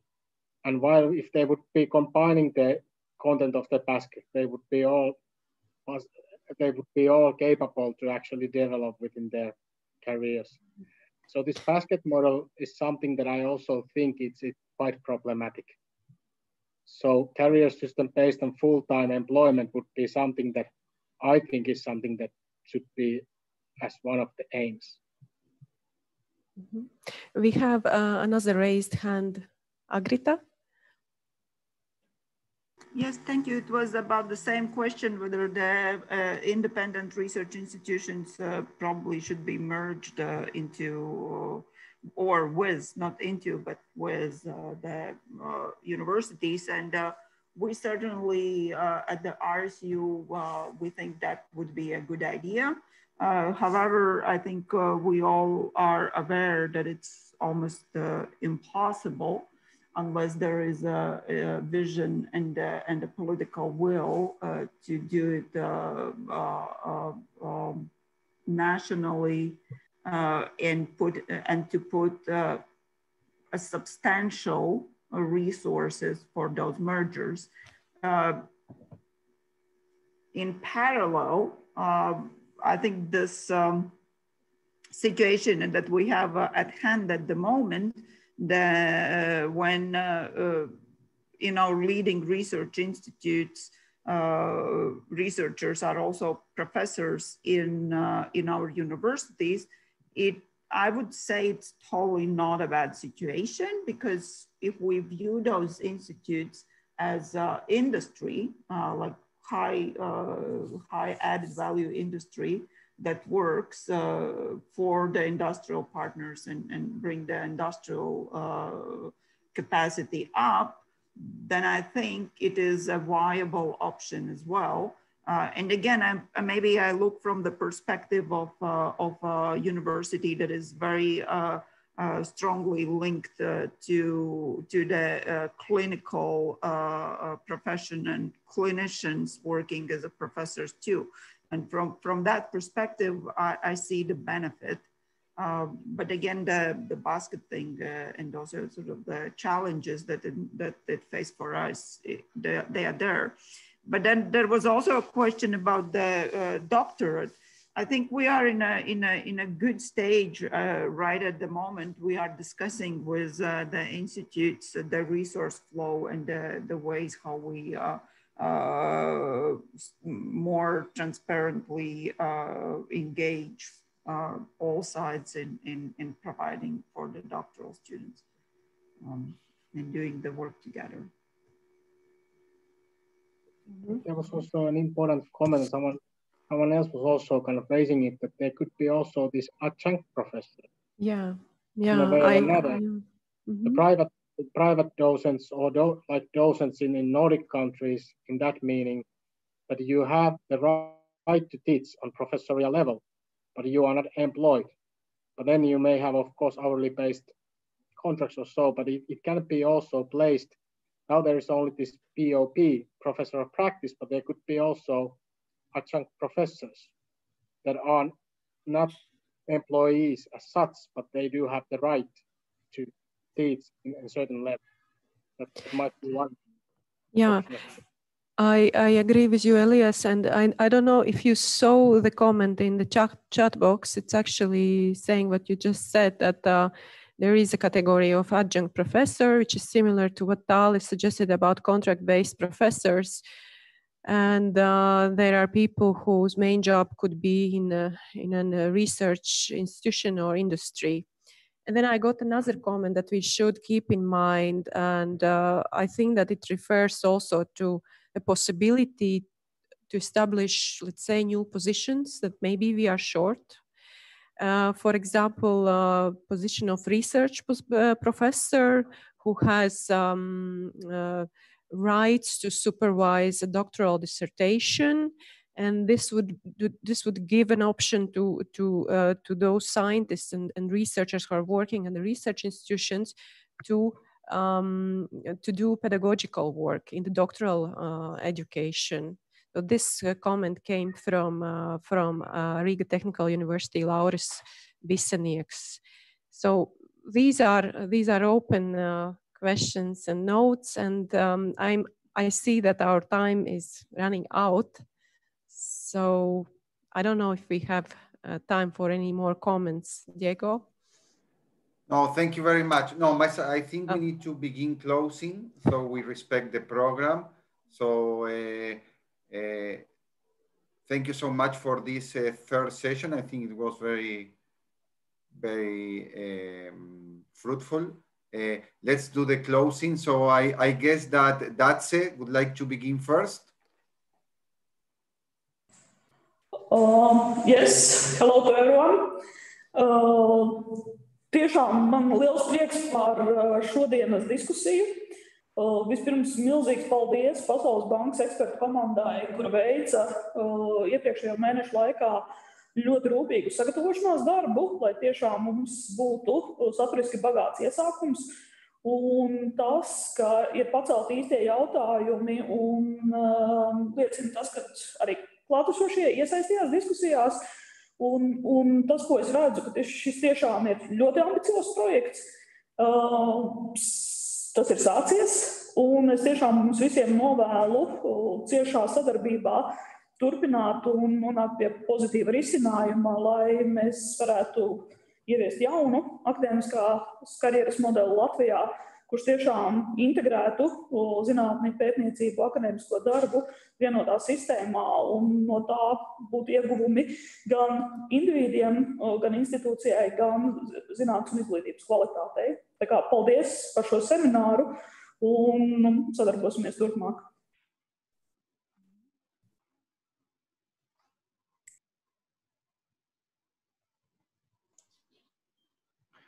Thank you. Our colleague from the European Commission would like to close also.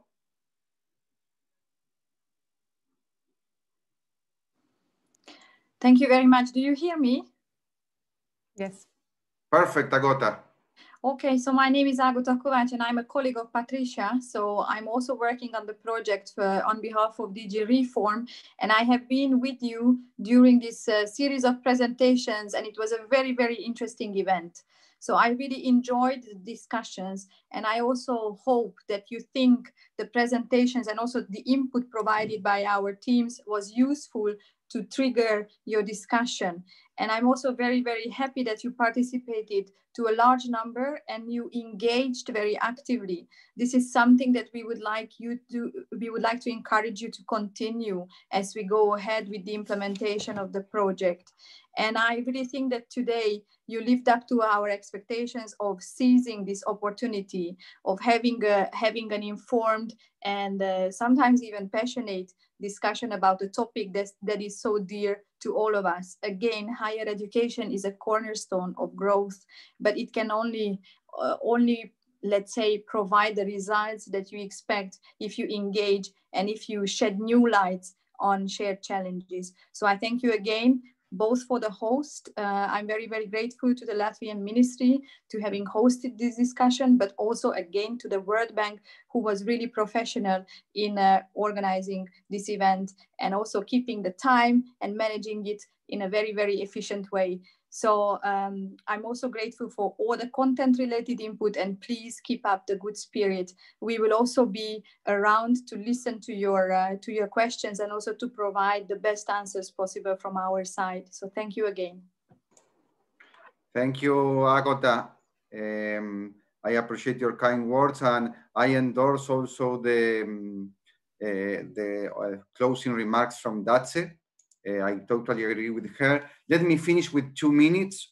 1 minute regarding some of the ideas that we have been discussing, but there are many, many, but at least 4 that I took a quick note, but again, there are more and we are going to share with you.